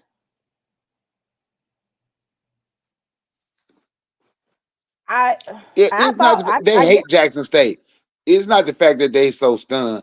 It's just the fact they hate Jackson State won. Well, why wouldn't you want to come see Jackson State get whooped? Because you knew that they were going to win. So now I'm going to. What I'm saying is, Timona, better promotion and better advertising would have got some more fans in that game. I'm just saying, it's a game of that magnitude should have had 50,000 people, at least 50,000. It was pitiful. Timona, if you lived here, you'll understand what I'm saying. That it was the way Atlanta, the city of Atlanta, the way they, even when you listen to the radio station, I listened to 189.3. It's this so-called, it's black station, free run. Everybody can get on there and talk. You ever listen to that station, Mr. Ford? Yeah. 89.3. Yeah. Did you hear them say anything about it? Did you hear them say anything about it? No. It was. I'm telling you, Timona, it was pitiful. It was the way they did the SWAC, the way they did this Celebration Bowl here in the city. I'm telling you, it was horrible. Well, I'm going to play this, and especially for this is the alleged Black Mecca, and then you don't promote the biggest HBCU game of the year for the Black National Championship. You don't promote it no better than what you did. It was pitiful. Well, I'm getting ready to play what Coach T.C. Taylor said. This is right after he was named. Wasn't too much after he was named. We're still Jackson State. We are the standard. We are the Mecca, what I call it. Not only because I say that not only because I played here, but we've had a lot of success in past years, and it's been a lot of successful coaches here, period. And it's a lot of good players out there that want to be a part. My job was once named the head coach here to that transfer portal guys jumped in. Like you said, we lost some really good players to make sure we address those needs. We're still Jackson State. We are the standard. We are the Folks was mad when Coach TC said that we are the Mecca of HBCU football. They was mad about that. And Zoe not on the live no more. He dropped off. Mr. Ford? Yeah. Can you hear me? Yeah, I want to know what is the game plan for these next couple of years? Because Well, let me say this. Another person I thought about today, who I was friends with. I met him in the '80s, and we didn't. I usually talk to him like once a year when I was trying to send a kid out to Jackson. Do you remember Mr. Sam Jefferson? At one time, he was the sports information director at Jackson State. Do you remember him? Sam Jefferson. His name was Sam Jefferson. He was the SID for many years. I know that the old heads at Jackson State remember him. He was a good man, and I thought about him today. I don't know, is Sam I wonder, is he still with us? During his tenure, he was voted the SWAC SID of the year. That's 9 him. times. That's him. Now, is he still living, or is he deceased, or what? Does anybody know if he's still living, or is he deceased? I don't know, but he's in the college. He's in the COSIDA Hall of Fame. Yeah, that's him. I met Sam 1980, either 1987 or 88. And I've kind of stayed in contact with him for years. I'm just wondering if he received a Lifetime Achievement Award last year. So I guess he's still living there. Let me pull it up. I know Noop knows. You remember Noop that is with Doc? What's Noop's name? Cedric. Yeah, I'm quite sure Cedric knows whether is Cedric. If you can hear my voice, is Sam Jefferson still with us? Is he deceased? He said Mr. Sam Jefferson. Somebody put in the chat say he's still alive. Okay, good. I was thinking about him today. Sam was Jackson State through and through. He was the SID for Jackson for many years. They said that Sam is still is with us. Okay, yeah. Read this. When Sam Jefferson got his introduction to the world of college sports information in the early 1970s, Jackson State University didn't have a sports information office, let alone a sports information director. He began his career as a staff writer in JSU Public Information Office in 1973. In 74, he was promoted to SID. It says he would go on to excel in the sports information arena for nearly 3 decades, earning Southwestern Athletic Conference SID of the year 9 times. Right. Yeah. Along with a plethora of other high honors. He's been inducted into the JSU Sports Hall of Fame, the SWAC Hall of Fame, and the COSIDA Hall of Fame. See, you had 3 of the best SIDs in the country at the historically Black college. You had a guy named Chuck Prophet. Chuck was up at Mississippi Valley. He was there during the golden years of Willie Totten and Jerry Rice. You had a guy named Lonzo Dancy. He was down at Alcorn. He was the SID under Marino Cassim. And then you had Sam Jefferson at Jackson. You had Dr. Reed. I think his name was Dr. Walter Reed. I might be wrong. And was it Walter Reed? What was the AD's name? He was awesome. He left Jackson and went to FAMU. Did anybody put anything in the chat? He was the AD at Jackson for years. I think his name was Dr. Walter. He went to who?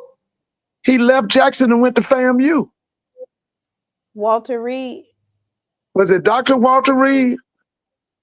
Man, there's folks in the chat. Some said that Mr. Sam Jefferson passed away. Some said that he's alive. Some said he had a stroke in 2022. Oh, for real?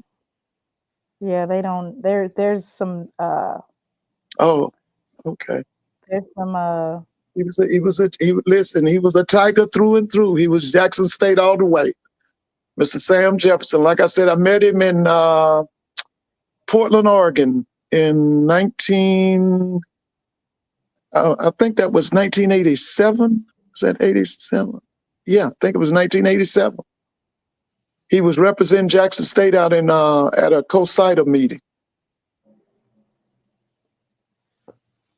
Lord, somebody have Sam Jefferson call in. Yeah, Sam Jefferson. He was like I said, you had Sam Jefferson at Jackson State. You had Lonzo Hardy, I think, was at Alcorn, and the man was named Chuck Prophet. He was at Mississippi Valley. They would spearhead. They used to have something called the SWAC caravan. The coaches during in the summertime, they would go to all the different cities in the Southwest out there and stop. And oh man, it was something else. Yeah, that was back in the day.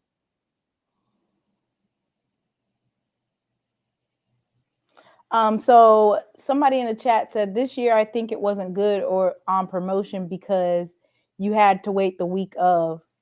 So basically nobody knew who was going to face South Carolina State until. But Mr. Bona, I think it was a good thing that they moved it up a week. I thought for them to come from the SWAC championship to directly to the Cricket Celebration Bowl, I thought that was a good move. So now what do they have to say about what's all these narratives about, oh, they only get a week to prepare, like what? And also the type of ass whooping that Coach TC just handed out, what type of pressure is that going to put on the rest of these coaches in HBCU football? Oh, it's going to be amped up. But now here's the thing. See, we got to get rid of this nepotism. We got to go get us some bright. It's not now the biggest need in the SWAC right now is offensive imagination. We need offensive coordinators.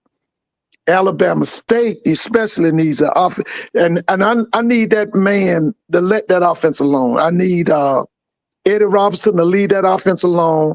I need Cozy down at FAMU. Now, Cozy, you're going to have a dilemma on your hand. Either you back off of that offense or they're going to put that moving van in front of your house next year. Because let me tell you something. There were a lot of FAMU people at the game. There were a lot of Tennessee State people at the game. And the one that really tripped me out, I saw so many people from North Carolina A&T.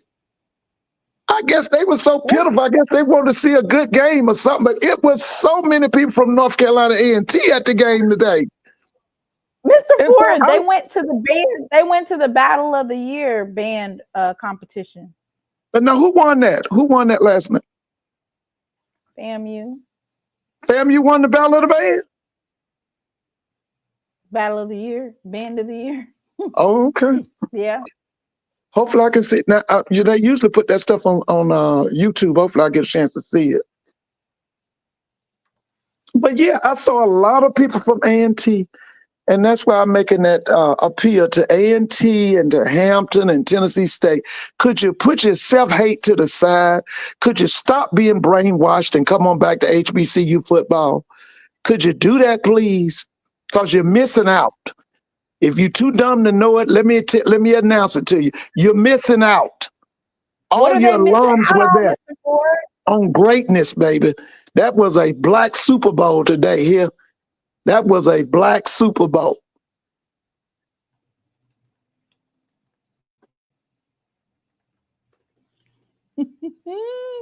That was a black Super Bowl? That was a black Super Bowl today. Oh. All right, Mr. Ford. Hey, tomorrow. Yeah, the Noop is here. Hey, is Mr. Sam Jefferson still living? Yeah, it was a typo. Yeah, he was my neighbor. I grew up in President Hills. We call it a Trace, but my mom still stays down the street. It was a typo. I'm sorry. But no, he actually had a stroke in 2022. But he's still alive and well. I went to school with both. I went to Callaway with both his sons. Right now, what about Dr. Walter Reed? What was his name? Dr. Walter Reed. He was the athletic director. He was. Is he still with us? Is he still with us? I don't know. I don't know. But yeah, he had left Jackson State and went to FAMU. He went to FAMU. And see, when I was a student at Grambling, your president was he was the economist. He left Jackson and went to Tennessee State. What was his name? He was an economist by trade. Oh God. I know he's James Lyon. No. Yeah.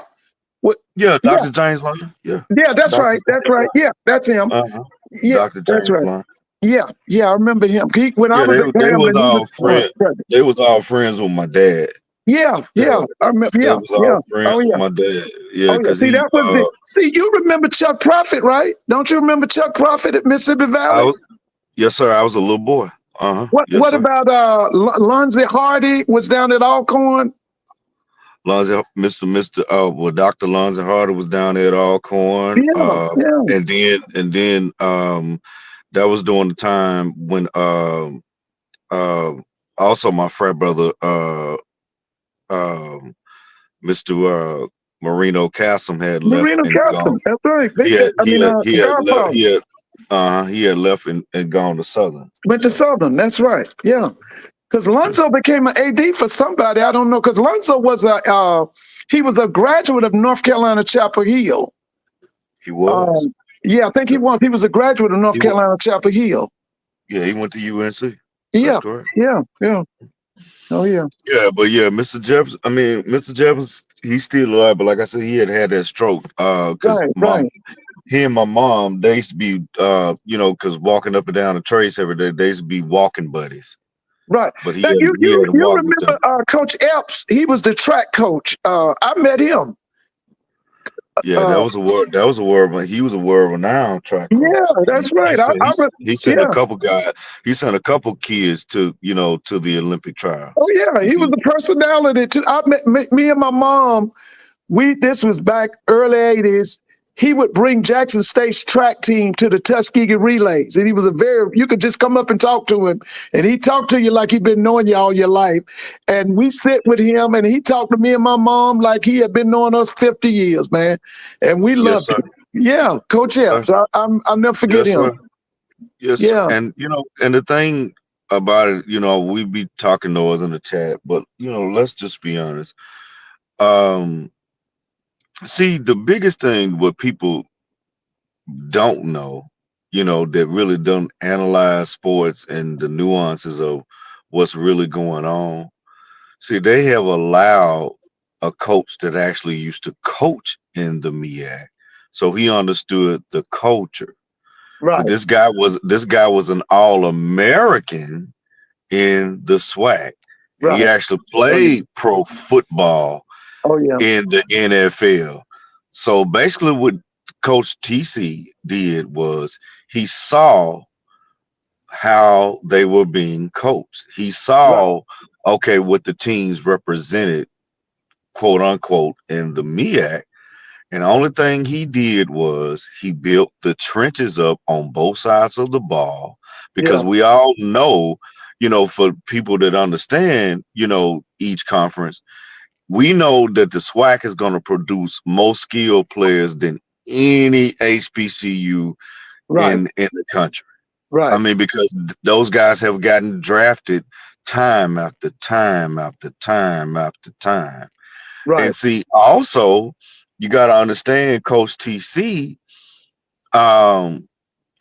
was actually those young guys that played up under him. But people fail to realize is that Jackson State, besides the Grambling, but Jackson State is one of the only few schools in the HBCU community that had a first-round wide receiver and a first-round cornerback. They used to practice against each other each and every day. Oh yeah. Oh yeah. I loved watching it. I loved it. Wait, yeah. just a So second. Mr. Ford and Mr. said we have Mr. Drum S. I think it stands for South Carolina State University. Do you want to say something? Drum, South Carolina State. Yes, it's Drum Major. I was in the first, before I say anything, congrats to Jackson State University on the win on the Celebration Bowl. All congrats. You were out with the better team today. You were the more physical team. You were the most well-coached team, and you did your things today. So no excuses. I was in the SWAC chat yesterday, talking big stuff. I was, you know what I'm saying? And so part of my talk, I said, look, if we lose, I got to come on here and show my face and take it, and that's what it is. So there's no sore losers over here. But you guys were the better team. I did enjoy the game. You know, in my opinion, it hurt. It hurt. We got some things to work on. You know, I believe we could have played a lot better. I haven't seen our team play like that in a while. You know, you can say a lot of stuff. No excuses. But if you analyzing the game just from an analytical standpoint, I do think we were out of sync. I don't know why we're out of sync. I mean, I do feel like just the pressure put a lot of that out of syncness in play, right? But I do feel like we could have played.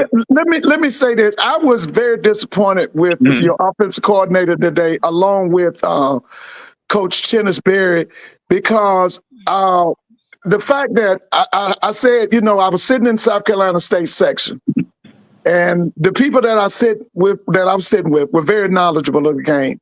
And we acknowledged that with the pressure and the different fronts that Coach Quinn was bringing, there was no way he was going to be able to stand them quarterbacks up in the pocket.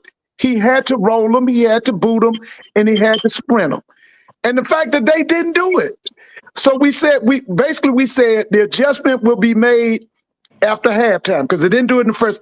Didn't it come out after half and you still ain't made the adjustment? I don't know, man. I don't know why, man. Like I said, I can't tell you why. I mean, I seen them make adjustments So before. you ain't got no words today. You don't have no explanation. Can I comment on? Let me comment on that. The difference of the game was this is the difference of the game, and it came out all season long. If you go back, let's rewind 2 seasons ago, right? When Coach TC took the helm. It baffles me how people in this culture can take things lightly. And let me explain what I'm talking about. There's no way that you can have the #1 recruiting class your first year in the FCS space. Right. Yeah. Then the following year, you have the #2 recruiting class in the FCS space and the #1 with the HBCU. That's not by happenstance. You can't move the goalposts and say, okay, that's not to be expected, because these are some of the best players that have been recruited in that particular space. So, you know, with me, I knew that TC was going to pull it together. The only thing that he had to go against is that, okay, Willie Simmons left. I said FAMU lost their best player last year, although it was not a player. It was Willie Simmons. Oh yeah. And once they lost him, I knew no matter what, no matter who they put on the field, Coach TC was going to out-coach them, and he's already proven that he out-recruited them. And let me share this with you guys. Wait. I'm gonna let him respond to the comments in the chat asking about the band because he is a drum major. Oh Lord, you don't want to with the ball. University. What year were you a drum major? So I was drum major from 2005 to 2009. When Mr. Ellis. Were you under Mr. Ellis? Yeah. Okay. And by the way, where is he? Where is Mr. Ellis? He's still in South Carolina. He's like helping different high schools and different like smaller colleges start their band programs up. You know, teaching them how to recruit and teaching them how to just start a band program and things like that. Listen, for a year, once Morris Brown went under, we worked together at Booker T. Washington High School in Atlanta for a year. And I would be telling people, y'all don't even know who this is. This man is a celebrity. And at the end of the year, he told me, he said, young buck, I got the job at South Carolina State. I was like, oh, you finna turn it out. I know you Yeah. gonna turn it out. Yeah. Yeah, like I said, I was there during the years. We was like close to like 260, close to 300. So I was there during Oh those yeah. years, like, you know what I mean, Oh stuff yeah. like that. But you Oh yeah. know, had some ups and downs. But to the question with the band, I think our band's doing good this year. Of course, the Sonic Boom is the Sonic Boom. I'm a band head through and through, so I'm a fan of bands. I'm a fan of other bands. I watch other bands just as much as I watch mine. But the Sonic Boom, What the about Sonic the Boom, I band love of that the band. year? What about the Say it band of the again. year competition? The Oh, band of with the year FAMU. competition. The FAMU FAMU win that, versus I North believe. Carolina. Oh, FAMU versus FAMU versus North A&T. Carolina. I watched that. I think FAMU, they took it as far as that competition. A&T was our bitter rivals back in the day. It's not as much no more because they moved out of the MEAC, but they were our bitter rivals. So, but I think FAMU took it. I didn't like A&T's show this year, particularly that show, but it was all right. I think that FAMU had a better show yesterday. Yeah, I'm gonna What's your let y'all go. I'm enrollment gonna say at? one more thing. I want to say one more thing. Again, congrats to y'all. You know, Yeah. no excuses. We lost fair and square. Y'all was a better team in every facet of the game. So, What's your I'm gonna leave enrollment it at at South Carolina State right now? What's your enrollment? I think it's around 3,000. Okay. I think it's around 3,000, It's something like that. it's actually 30. It's actually 3,200. Yeah. Okay. Yeah. Something like that. Yeah. Mm-hmm. Yeah. We gotta get it back up. Yep. That's It a is. challenge. You What know, type it of is. stuff were you saying? Do you have any tweets about what you were saying, or you was just in the chat talking mess? Oh, I was on different SWAC channels. I can't remember off the top of my head, but I was just different SWAC channels in the What like was coming up you on live and just saying? talking. Like yesterday, we was here yesterday with the brother. Okay. Yeah, I forgot his name. I forgot the brother's name, but we was there yesterday for a good 2 hours. We know what's going in, you know. And I'm talking my stuff. So you know, if you dish it, you got to take it. You got to come back and say, hey, look, you know, that's what it happened. I was wrong, you know. So I ain't got a problem with that. Homegrown ass whooping. Hey man, Well, it let is me. what it is, man. Well, can I go ahead and comment to the chat? I saw EA stated give them some credit. This is the thing, EA and the Rattler Nation. You guys came in the SWAC. You guys started a lot of stuff on social media. You did. And you know, let's be honest now, okay?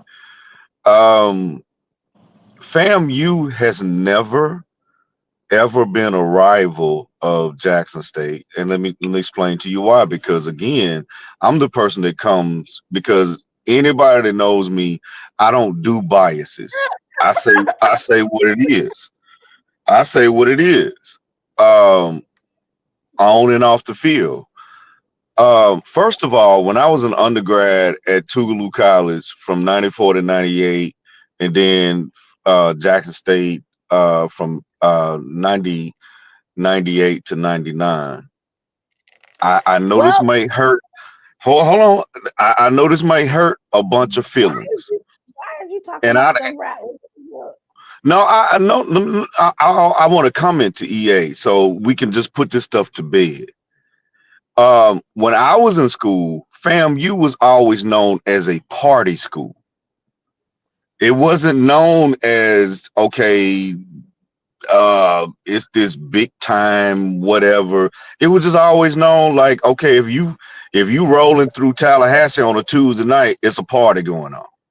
And when I say I'm being totally honest on that. Mr. And Ford, also, have you heard that? Mr. Ford is a historian. Have you heard that before? What was tell me what was Noop saying now? FAMU back then it was a party school. You know, when I was in, and also Well, it's a good thing that they're not. I think they're Well, not a now let party me say school. this. Now, when I grew up 50 miles from Florida A&M's campus. Okay, now for us, I came from a small, little segregated, racist little town, and when we would go down to Tallahassee, it was like going to heaven. I remember in the mid '70s, Florida A&M would bring Tennessee State in, and they didn't play on Florida A&M's campus. They would play at Doak Campbell. Oh, And they would play at Doak Campbell. And when I was at Grambling, Dr. Humphreys left Tennessee State and came down to FAM, and they went through a golden era during the Humphreys years. Okay, you know, they had more National Merit Scholars, more Black National Merit Scholars than Harvard or Yale. And, you know, they were really good, but the football was okay. They had maybe 1 or 2 good years under Ken Riley, but the football really took off under Billy Joe. Okay. And but they had that reputation, you know, for academics, and they had a legacy of football. You know, in 80 years, fam, you only had 12 losing seasons. So now, as far as the rivalry with Jackson State, Noop is correct. Their biggest rival in the SWAC was actually Southern. And I tried to tell people that rivalry between FAMU and Southern goes back to the 40s.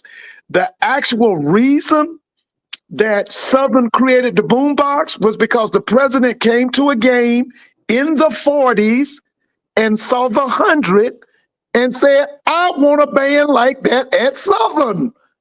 That's how they started the boombox. But he's right.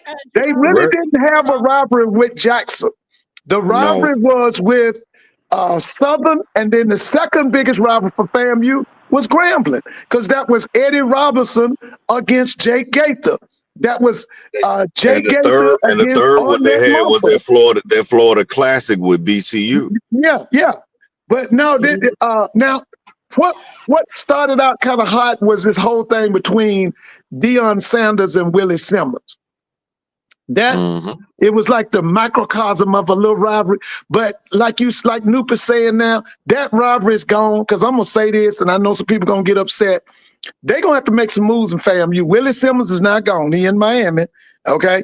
And let me tell you something. I'm gonna be honest with you. I just don't see how Cozy gonna make it in Tallahassee. I know you like him, Mr. Mona, and y'all got a nice little chemistry and everything. But I'm gonna tell you something. He don't fit the FAMU prototype. And the other thing he ain't gonna do, Cozy ain't gonna beat Taylor. He's not gonna beat TC Taylor. But see, Mr. Ford, let me say this though. They've only beat us. I'm muting all y'all. Come on now. We not finna keep talking about these snakes. In the words of Larry Bender, them people. In terms of FAMU and Southern. Okay. We're not going to talk about them no more. All right. Let's talk about something else. Jerome, go ahead and say something, and then we not going to talk about them snakes. Hey, D, I love, first of all, my voice is a little hoarse. Just made it back to Charlotte. But first, give an honor to HP Jacobs and all the Jacksonians in the chat. I just want to formally say congratulations to the JSU Nation, Coach TC Taylor, his staff, the team. As I've said several times before, it has been a tumultuous 24 months, but it's just so amazing, man. God's hand is on Jackson State University. We are such an anointed institution, and we always get the last laugh. So just kind of looking back in hindsight, it was a blessing to see the way things kind of transpired within the last 24 months. And just to see Jackson State fans just rally and be true blue the way that we always have been and supporting the team. It was definitely a surreal moment today, all throughout the game, especially at the end. The boom playing "We Are the Champions," man, that was so magical. I saw an ESPN clip towards the end of the game. You can hear it, blast in the background, man. Shout out to the fan base, man. You guys showed up and showed out today. Such a beautiful sight to see so many HBCU alumni. I saw a bunch of Central State grads, A&T folk, just everywhere, But today was definitely a whole movie. And I can't think of a better institution that deserves this type of redemption, this type of success. And it's only up from here. So, Simone, I missed you today. I didn't get a chance to see you and some other folks. But let me say this. What was a bigger L than the football game? the Sonic Boom, man, dog walked that little band all night.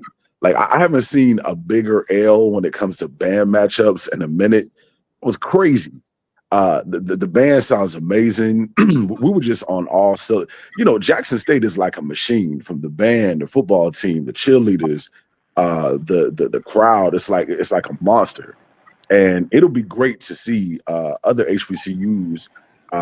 Number one, identify that we are the blueprint, but number two, definitely try to emulate that, man, because we're good for TV, but we need other HBCUs to try to boost their fan base, invest in the band program, invest in the football team, because it's only going to help HBCUs as a whole, especially when we're on this huge platform on ABC. But I'm about to go back and watch the television broadcast just to see what it looks like. Mr. Ford, I missed you today. We were supposed to have lunch this weekend, but hopefully, me, you, and Timona, we can link up for the SWAC tournament in Atlanta. Okay. But Okay. But hey, God bless everybody in the chat. I'm just on a high right now because it's been a long 2 years, and big kudos and shout out to the fan base for staying true blue. I love.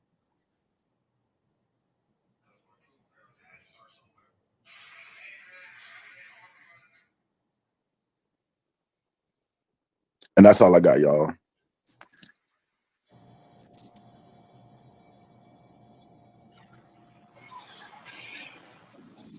Mr. Ford, where was you sitting at the game? I was sitting in the end zone. I was sitting in the midst of the South Carolina State people. I think I was in the 121 section, but I was sitting in the end zone. Okay. Yeah. Okay, good. I was right down on my right-hand side. Down was the South Carolina State Bank, and you absolutely right. Listen, the field show and the stand show that the Sonic Boom put on the day was outstanding. It was outstanding. Absolutely. Yeah, it was outstanding. Absolutely. Man. And did you get an opportunity to tell? Because that was my first time really going to the Celebration Bowl from that aspect. I normally would take take the MARTA, and I get dropped off. That's what I did. I took MARTA. I picked up MARTA on the Hamilton home station on Martin Luther King, and we rode in. And when I came back, I was on the train with the South Carolina State people. It was like a funeral. I mean, they were truly just sad. They were just beaten down. I mean, nobody wasn't saying nothing. Because me and my friend, we rode back with the South Carolina State people, and they were sad. I mean, it really hurt them, man. That beat down really hurt them. Hey, I'm gonna tell y'all, and I'm sorry. There's another brother on the panel. What's your name, brother? I'm sorry. Sarah Walker. Well, you can say Dr. Walker. So I'm gonna Dr. tell y'all, Walker, man, whatever. Dr. Okay. Well, I'm gonna tell you, man. So there was a moment. I go by game. Cedric though. Good. Now you knew. That's what we call you knew. Okay. Yeah. Well, yeah. I'm a member of the Kappa Alpha Psi fraternity. Right. You knew. The little brother used to tell them, baby, do something well. Hey, I'm gonna tell y'all, man. There was a moment in the game where the brother with the last name Webb, he either sacked the quarterback or he tackled somebody from South Carolina State, and the camera had panned on him and the dude, and that dude is mammoth. Like, that's a big dude. Is. And when I was looking at, from LSU. I was looking at, I was looking at the other, positions, and it seemed like Jackson State was just bigger, like almost at every position. You can tell from a strength and conditioning perspective. The main thing was Jackson State's defensive line totally dominated their offensive line. Their offensive line just got beat down today. South Carolina State's offensive line got beat down. That kid, I'm telling you about, that Williams kid, they got beat down. But look, Mr. Ford, it seemed a little weird though, because like in my section where we were sitting, it seemed like after every big play Jackson State was getting, like there was like a player from South Carolina State that would like fall to the ground. I don't know if they were really hurt or not, or they were just trying to like stop the momentum. But somebody pointed out that just looking at the size comparison between both teams, it seemed like Jackson State has like a way better strength and conditioning program. And it seemed like South Carolina State was kind of out of shape. You know, I don't know what they were doing the last 3 or 4 weeks, but it seemed like the conditioning was not there. But you know, just totally dominated and overmatched in every phase of the game. And to be honest, man, like, because I know in my section we were really upset. You know, they called back both of those returns. It should have been like, it should have been like 35-0 at the half. You know, it could have gotten a lot worse. I feel like, you know, and I'm not one to like bash refs, but it seemed like they were trying to keep the game close. Like, I found it very odd that anytime Jackson State would make like a big play, they would like coincidentally throw a flag, 15-yard penalty, bring it back. But, you know, if they just let it play out the way it should have played out, this game could have gotten really ugly really fast. Yeah, but physically it did. I mean, they beat South Carolina State down. I mean, like you said, it could have been worse on the scoreboard, but in the game itself, in the trenches, Jackson beat them down. Yeah, Jackson beat them down. And you know, to your point, Mr. Ford, I know last week, you know, a lot of people were talking about having a week, you know, I guess only 1 week for Jackson State to prepare. And I think you brought it up. You said, you know, hey, this could work to Jackson State's advantage. Yeah, I think it did. Yeah. So just the fact that, you know, we had just come out of a SWAC championship game, like a well-oiled machine. Yeah. And it seemed like South Carolina State was kind of rusty. And to me, in the past, when it came to like A&T, et cetera, they always kind of had that advantage. Like they would have like 2 or 3 weeks to prepare. And they looked a bit more focused and a bit more, you know, conditioned. But, you know, a lot of people were talking about, you know, South Carolina State has a lot of D2 players, and the coach just couldn't make adjustments, similar to when he was at Benedict. I think I think it's a mix of both. Like Jackson State just been super dominant, and you know, they look like, I'm not trying to be funny when I say this, but South Carolina State looked like, size-wise, it looked like a D2 program. Yeah, you know, but let me just say this now, Bro Jerome. Let me say this now. I don't know him personally. I've watched him for many years. Listen, Chinnis is gonna make some changes. You don't have to worry. He's gonna do that now. He's gonna make some changes. They got their behind whooped. They got their tails between their legs right now.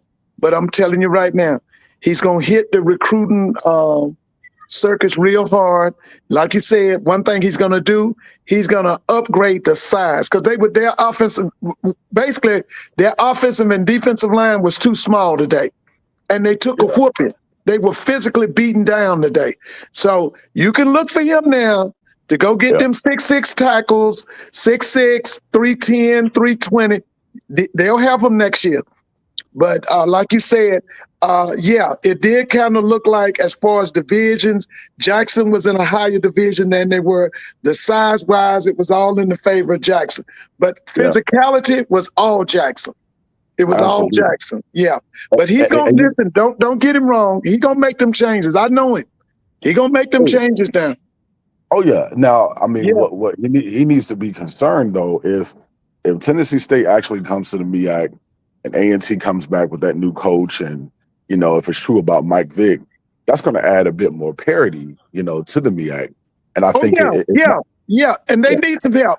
Because, see, like I told them when I first came on tonight, I told them, right now, we don't have an answer in the SWAC for Jackson State. If they don't get that shit together over there in the MEAC, Jackson going to run the black college football at least the next 4 to 5, possibly 10 years. They got to get it. See, these openings, we can't have a scrub at Alabama State. We can't have a scrub at Prairie View no more, even though Prairie View don't give a damn. We can't have a scrub at Prairie View. We need a championship coach at Norfolk State. Because if they don't, I'm telling you, TC going to dominate at least the next 5 years and possibly the next 10. They can't bring in these people who are practicing, who are novice, who are apprentices. These schools have got to hire championship coaches, and it's got to say championships on their resume. And I told the people today about Southern. Terrence did everything right but one thing. He didn't bring an offensive coordinator to Southern University. And I'm going to tell you, and I know a lot of y'all ain't going to believe this, that bad decision going to cost him his job. Because he ain't going to be able to stay. They proved that last week down in Jackson. Yeah, they got an outstanding defense, but you got no offensive coordination. You can't win the SWAC like that. And them people at Southern are very impatient, believe me. Oh, yeah. And let me ask you, Mr. Ford, I know since you were in the end zone, I was over there by the boom. I couldn't really see our crowd. I could see South Carolina State's crowd. And they definitely brought more fans this go around than the first one. But from your vantage point, how was the crowd? Like, did Jackson bring a really big crowd? Yeah, it was far more Jackson people. Yeah, it was far more Jackson people. I'm still upset about the fact that Mr. Grant and them did such a piss poor job selling this game to the Metro Atlanta area. I said when I walked in there that the top levels should have been filled with high school students from around the Metro. We got almost 300 to 400 high schools within a 100-mile radius of Atlanta. Why didn't you go and market to those people? You could have brought all them high school teams in at $5 or $10 a head and covered up the top level. The top level should have been nothing but high school kids. But you didn't do it. And I thought you did a piss poor job. What's going on, everybody? Hey, what up, Doc? Hey. Now, let me ask y'all, did it look like more than 36,000? Because the arena looked pretty full to me. Yeah, I thought, when I got home, that's the first thing I checked, and they said 36. I said, damn. Because I figured, since Jackson was in it, would be at least 50. But when I saw the 36, I said, okay, well, damn. Okay. Doc, how's it going, sir? Doc, did you make it out to the game?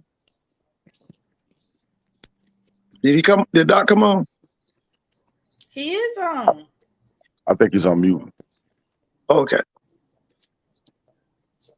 Now, Timona, so what was this your first, celebration bowl where you kind of could take it all in from the field level? Like, what was your experience like? Because for me, go ahead. I went to the South Carolina State versus Jackson State when we got our ass whooped. Right. And when Coach Prime announced he was going to Colorado after the SWAC championship, I did not go to that one. I was like, no way. Yeah. It was a great experience. I have a lot of great content that I will be dropping, which basically encompasses the mindset of these young players. But I would encourage you to go, if you haven't already, to watch those interviews from the Jackson State players from yesterday, because I interviewed Jeremiah Williams, I interviewed Jonas Fortillion, I interviewed Irv Mulligan, Isaias Guthrie, Rob McDaniel. Like, I interviewed these young men, Evan Henry, and they put on a show. And everything that they were saying in that interview, in terms of what they was planning on doing and how their team is built, you could see it from across the screen or in the stadium. You could see, like, they really do live by what they're saying. What they were saying in that interview. Let me ask you this. So from your perspective, having that access, even today, how did the refs affect the players and the staff? Because I was sitting, everybody was like trying to get to the refs, like they were pissed off.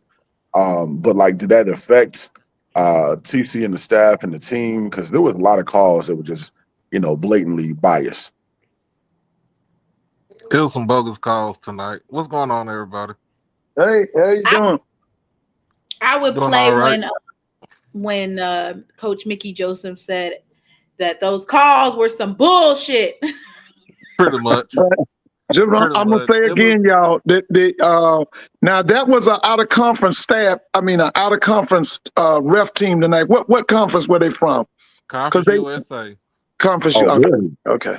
Yeah, they always try to get a out of FBS referee and staff to come for the Celebration Bowl. Okay. Yeah. You treat it like because you treat it as if it's an actual bowl game. Right. Yeah. Well, that's know what. that South Carolina State was favored to win, right? What was the line on it again? Because I remember you were saying something about it this morning. I think they were favored by 2, right? Wasn't it 2? That line was jumping all over the place. What was the first line? What was the first line when you first opened up as Jackson State was favored by 3, and then it jumped 6 points to South Carolina State being favored by 3. Was it because they didn't know if about if either quarterback was starting? Right. That's probably. Well, let me ask you Jacksonians a question now. let me ask y'all this now. I was sitting there today thinking Jackson State got to start by playing Tennessee State. What's your thoughts on that? They got to go back to playing, and it ain't got to be in Memphis. It can be in Jackson, Nashville, wherever. Home and home will be terrible. Well, where do you want it? You want it back in Memphis? I mean, me personally, I would love to have them in Chicago. After we play Hampton, I would love to have them because TSU has a lot of alums and students from the Chicagoland area. Oh yeah, you're right. Yeah. I would rather do home and home, but I wouldn't if I'm. They don't even go to their own home games. Like, why would you do a home and home for somebody who barely gets 15? You're absolutely correct. You're right. That's not on the team. That's on the. Once they joined the OVC, it destroyed their fanship. It destroyed it. Because, like I said, they played Southeast Missouri in front of 1,500, and the stadium held 71,000. There was 1,500 paid attendance. Brother Bakari came back on here when you said, "Should we play where we should?" Tennessee State, home and home. To hell with Chicago. To hell with Memphis. Jackson and the school need the money, and Tennessee State need the attendance. Why do black people want to give their greatness to people that don't give a damn about them? To hell with that. That need to be home and home. Tennessee State don't get no attendance now. Let Jackson State go there. I bet people be in the stands to watch them play. We don't want to go to Nashville. Anybody trying to go to Nashville? Here's my thing. Here's my thing, Mr. Bakari. Here's so watch this then, right? What you gonna get out of going to Chicago? I'll wait. So what you get going out of Chicago are a couple of variables. So if you do a home and home, you're only going to collect revenue every other year. But if you go to Chicago, let's say both schools get like a $500,000 payout, you get paid every year. Number 2, because that's not a waste. And then number 2, when you think about it, because we have such a big stronghold up there, it's a great opportunity to recruit, prospective student athletes, prospective student, regular students, reconnect them with your alumni bases up there, etc. Chicago is a way bigger brand, way bigger market than Jackson or Tennessee or Nashville. So there's a whole lot of different variables that come into play, but you got to be strategic.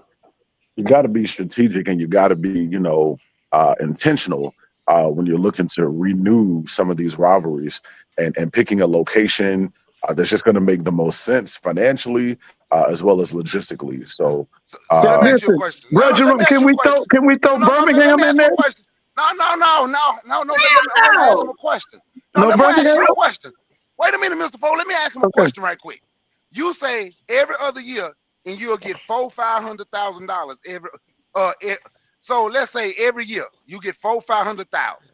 How much you think Jackson State gonna make at home playing Tennessee State?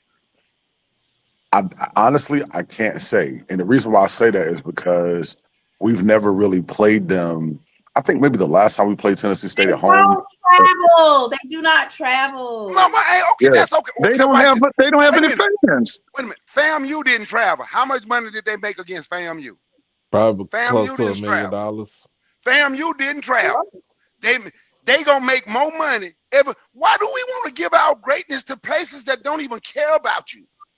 We have In to other be. words, what Brother Bakari is saying is that when we go to these spots, as far as when we go to these big cities and stuff like that to try to play in a big NFL stadium, we don't sell it out. And then two, the fact is that when you got these promoters that's trying to, I know they're trying to make money, but they try to lowball you. That's the reason. I think that's the only reason why we say go home. You do your home and home. Like I ain't saying if you do Tennessee State at their home in Hale Stadium, shoot, we'll sell it out. Yeah, it's only And the thing about it, Wait, the wait, thing wait, about, wait, but wait, here's Hell the wait. thing about Stadium it. only So, 15,000. Tennessee okay. State need attendance. Yeah, Jackson they need State, attendance. They need Jackson money. and Jackson, What? and both of them Listen, need the money, right? But watch no, this. listen. If you What going Tennessee to, State? What so Tennessee why you? State and wait. What Tennessee State and Jackson State need, and this is from a logistical and being intentional standpoint, they need enrollment. They need enrollment. So if you go to Chicago and you're recruiting heavily, not just Chicago land, but you got Detroit, you got the whole Midwest that essentially you could actually target. You got to be intentional because both of these schools need enrollment. They're trying to increase their enrollment. So you go to Nashville, okay, maybe 25, 30,000, right? Heavily Jackson State. You go to Jackson, Mississippi, 25, 30,000. But both of those markets are already well known among both of those schools. So if both schools have a large fan base and a large contingency in Chicago, it just makes the most sense. But here's the And you got thing, though. and wait. Here's my last point.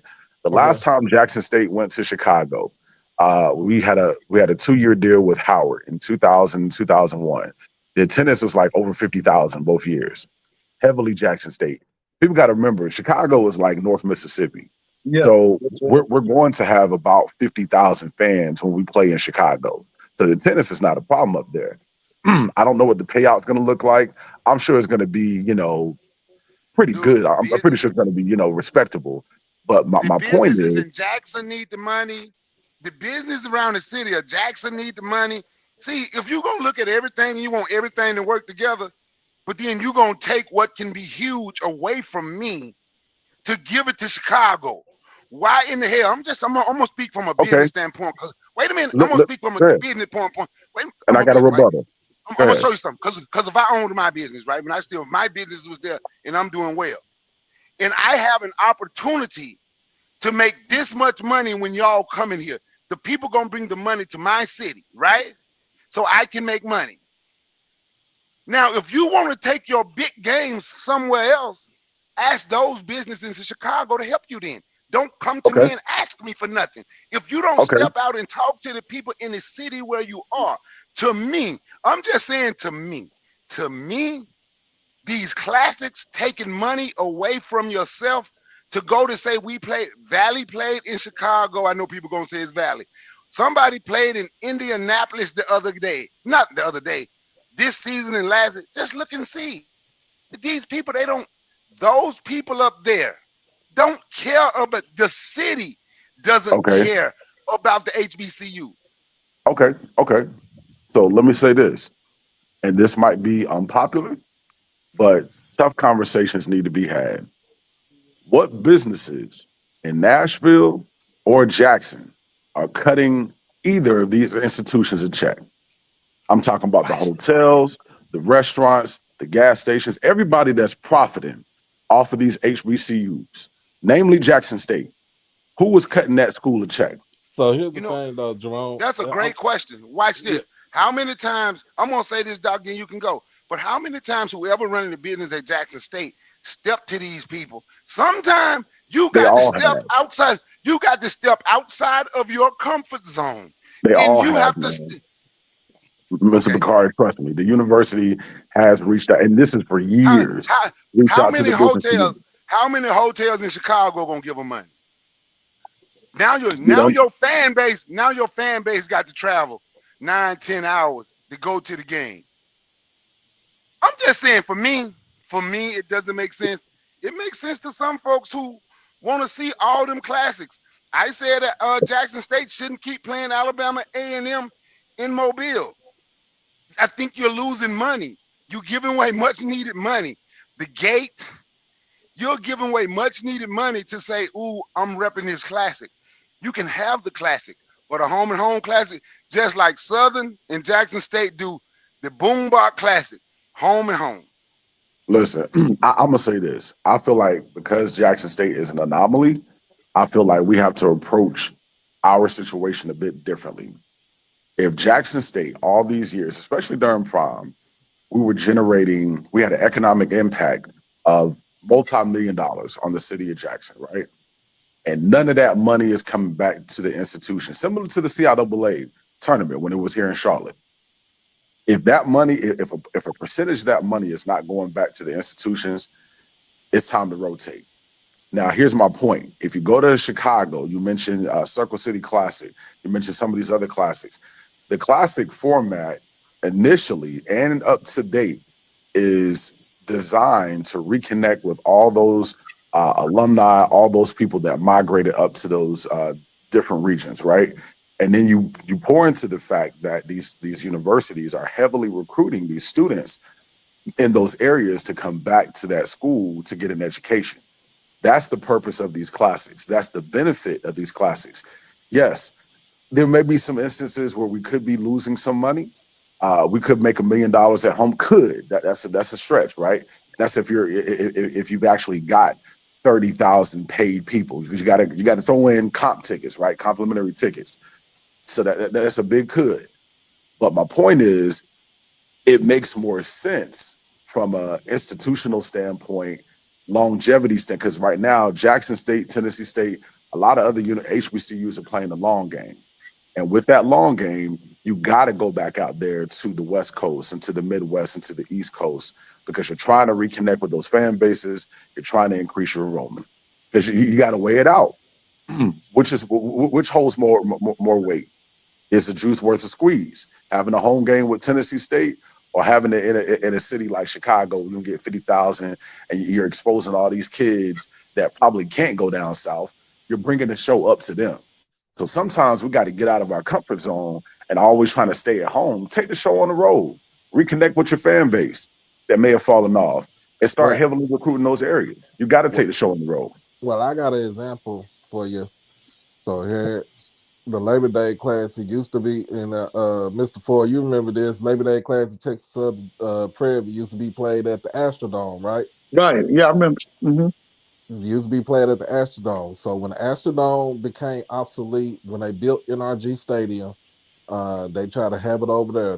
They wasn't getting any, and they wasn't getting any type of impact from over there at NRG, and so basically they agreed to go back to playing home and home.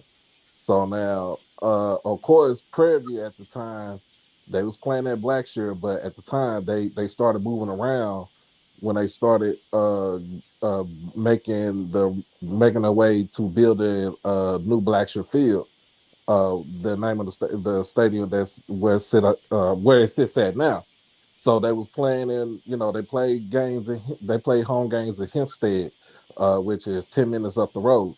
Uh, and they was a traveling team. But when they finished the stadium, and of course when they Texas Southern got the lease with the Shell, the soccer stadium. Uh, it started bringing in more impact as far as the schools keeping that money. And of course, like I said, it's only a 50-mile radius. It's only a 50-mile gap in between Texas Southern and Prairie View. But another classic, you kind of have to look at my whole thing is, if I'm gonna be in a classic, if you telling me to come to your classes, right? As far as both schools, I'm telling you, you got to cut me some check, and you got to pay for the team, the cheerleaders, the band, whatever you want there. You have to pay for it, and we get to keep our money so it could clear. That's what we, in a way, that's what we're looking for. But if we got these We janky can ass just go back to promoters, Memphis. We can just go back to Memphis. That's all. That's No, it. no, no, no. you Here's don't the want thing to with go. I Memphis, don't want man. to deal with. But see, here's the Yes, thing: go if back I to go back to Memphis, Memphis and I let don't them want give to you deal with Fred money. Jones. I Look, don't want Memphis, Okay, Memphis is not trying to come off of no money. They've been Fred look, Jones ain't coming. they've been Fred giving Jones ain't Jackson coming off no State. money. Look, they've been giving both schools $5 in a pack of Newports for the past 25 years. Why in the hell would we go back to Memphis? The city ain't trying to because come off no money. The promoter ain't that's trying to why come you off no make money. sure your contract is correct before you sign it. You don't sign contracts that offer 360 deals. And Get that's you a what we've good, been doing. talented lawyer, a talented lawyer who's going to read line by line and say, this don't sound right. You get exclusive rights? Wait, what? You're going to So pay tell me me, this but I though. have to travel? So what if okay, so let's say you got a talented attorney and all these great marketing folks at the table, and Fred Jones still says no. You get what you get. Then he says 350. no. No, Exactly. you Because can't that's what he's say been doing. you can't say get what you get. At this point, Jackson State has the upper hand because they've had low attendance for the past 2 years since we exited.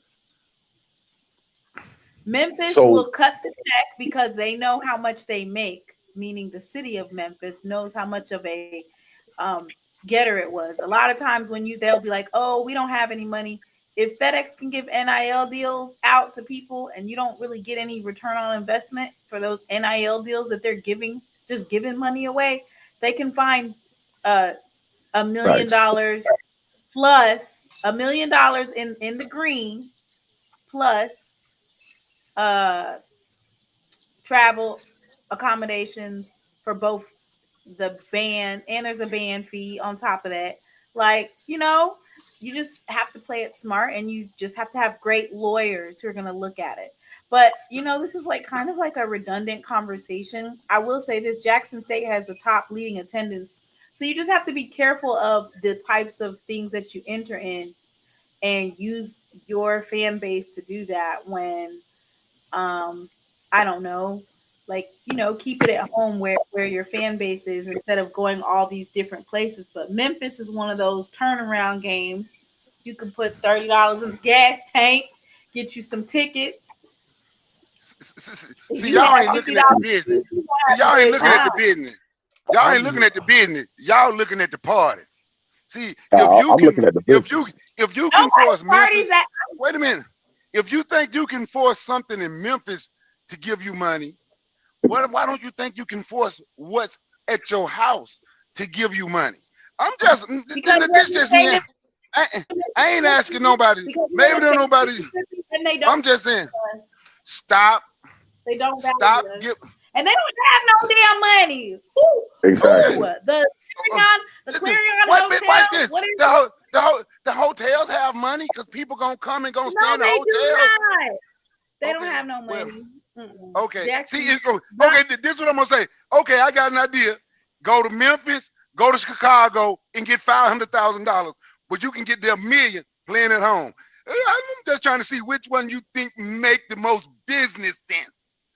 Who says I we can will get $1 say million this. at home playing Tennessee State though? That the players like to do these bowl games, or They not do. classic, and it is a great recruiting mechanism. Well, make sure you get $2 million up front. Then make sure you get $2 million. Make sure your contract say $2 million. Because if they ain't giving you $2 million, it's a waste of it's a waste. It's a waste if you ain't getting $2 million going up there. And I just saw how the alleged Black Mecca just treated the SWAC MEAC challenge back-to-back years and the Celebration Bowl back-to-back years. Just because you're in a major market don't necessarily mean you're gonna get the advertising and the promotion. that you're supposed to You got get. to put that in the contract. Put it in the contract. My will it be promoted? You got to put it in the contract. So congratulations to Coach TC. I feel like we need to have a SWAC Saturday on a Tuesday to finish this out. We kind of got sidetracked, and you know how we are. We were just talking about probably 1,000 different things. So probably on Tuesday we will focus more so on breaking down the game. Even though if we go line by line, quarterback Jackson State won. Wide receivers, Jackson State won. Tight ends, Jackson State won. Offensive line, Jackson State won. Defensive tackle, Jackson State won.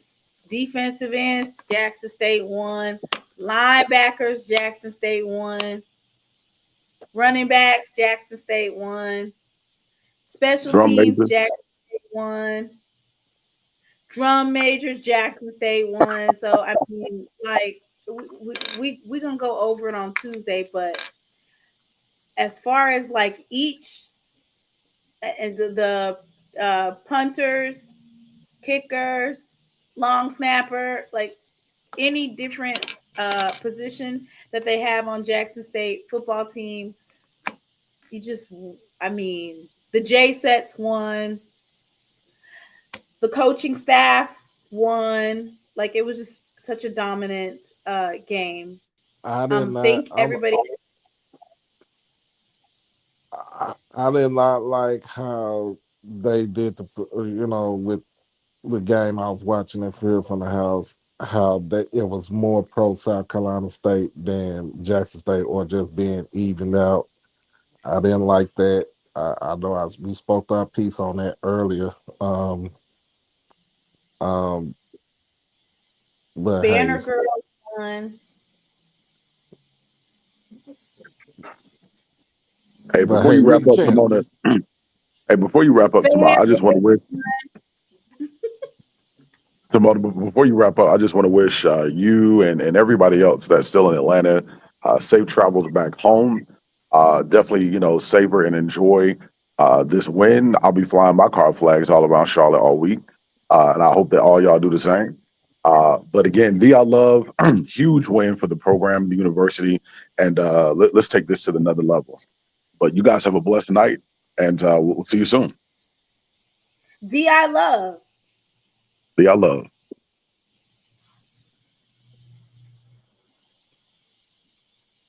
Now, yeah, so congratulations. Oh, goodness. Coach Beef won. In the beginning of the season, folks was like, dang, is our team tired? Shoot. There was no drop off. The J set who flipped out her hair at halftime won. Wait a minute.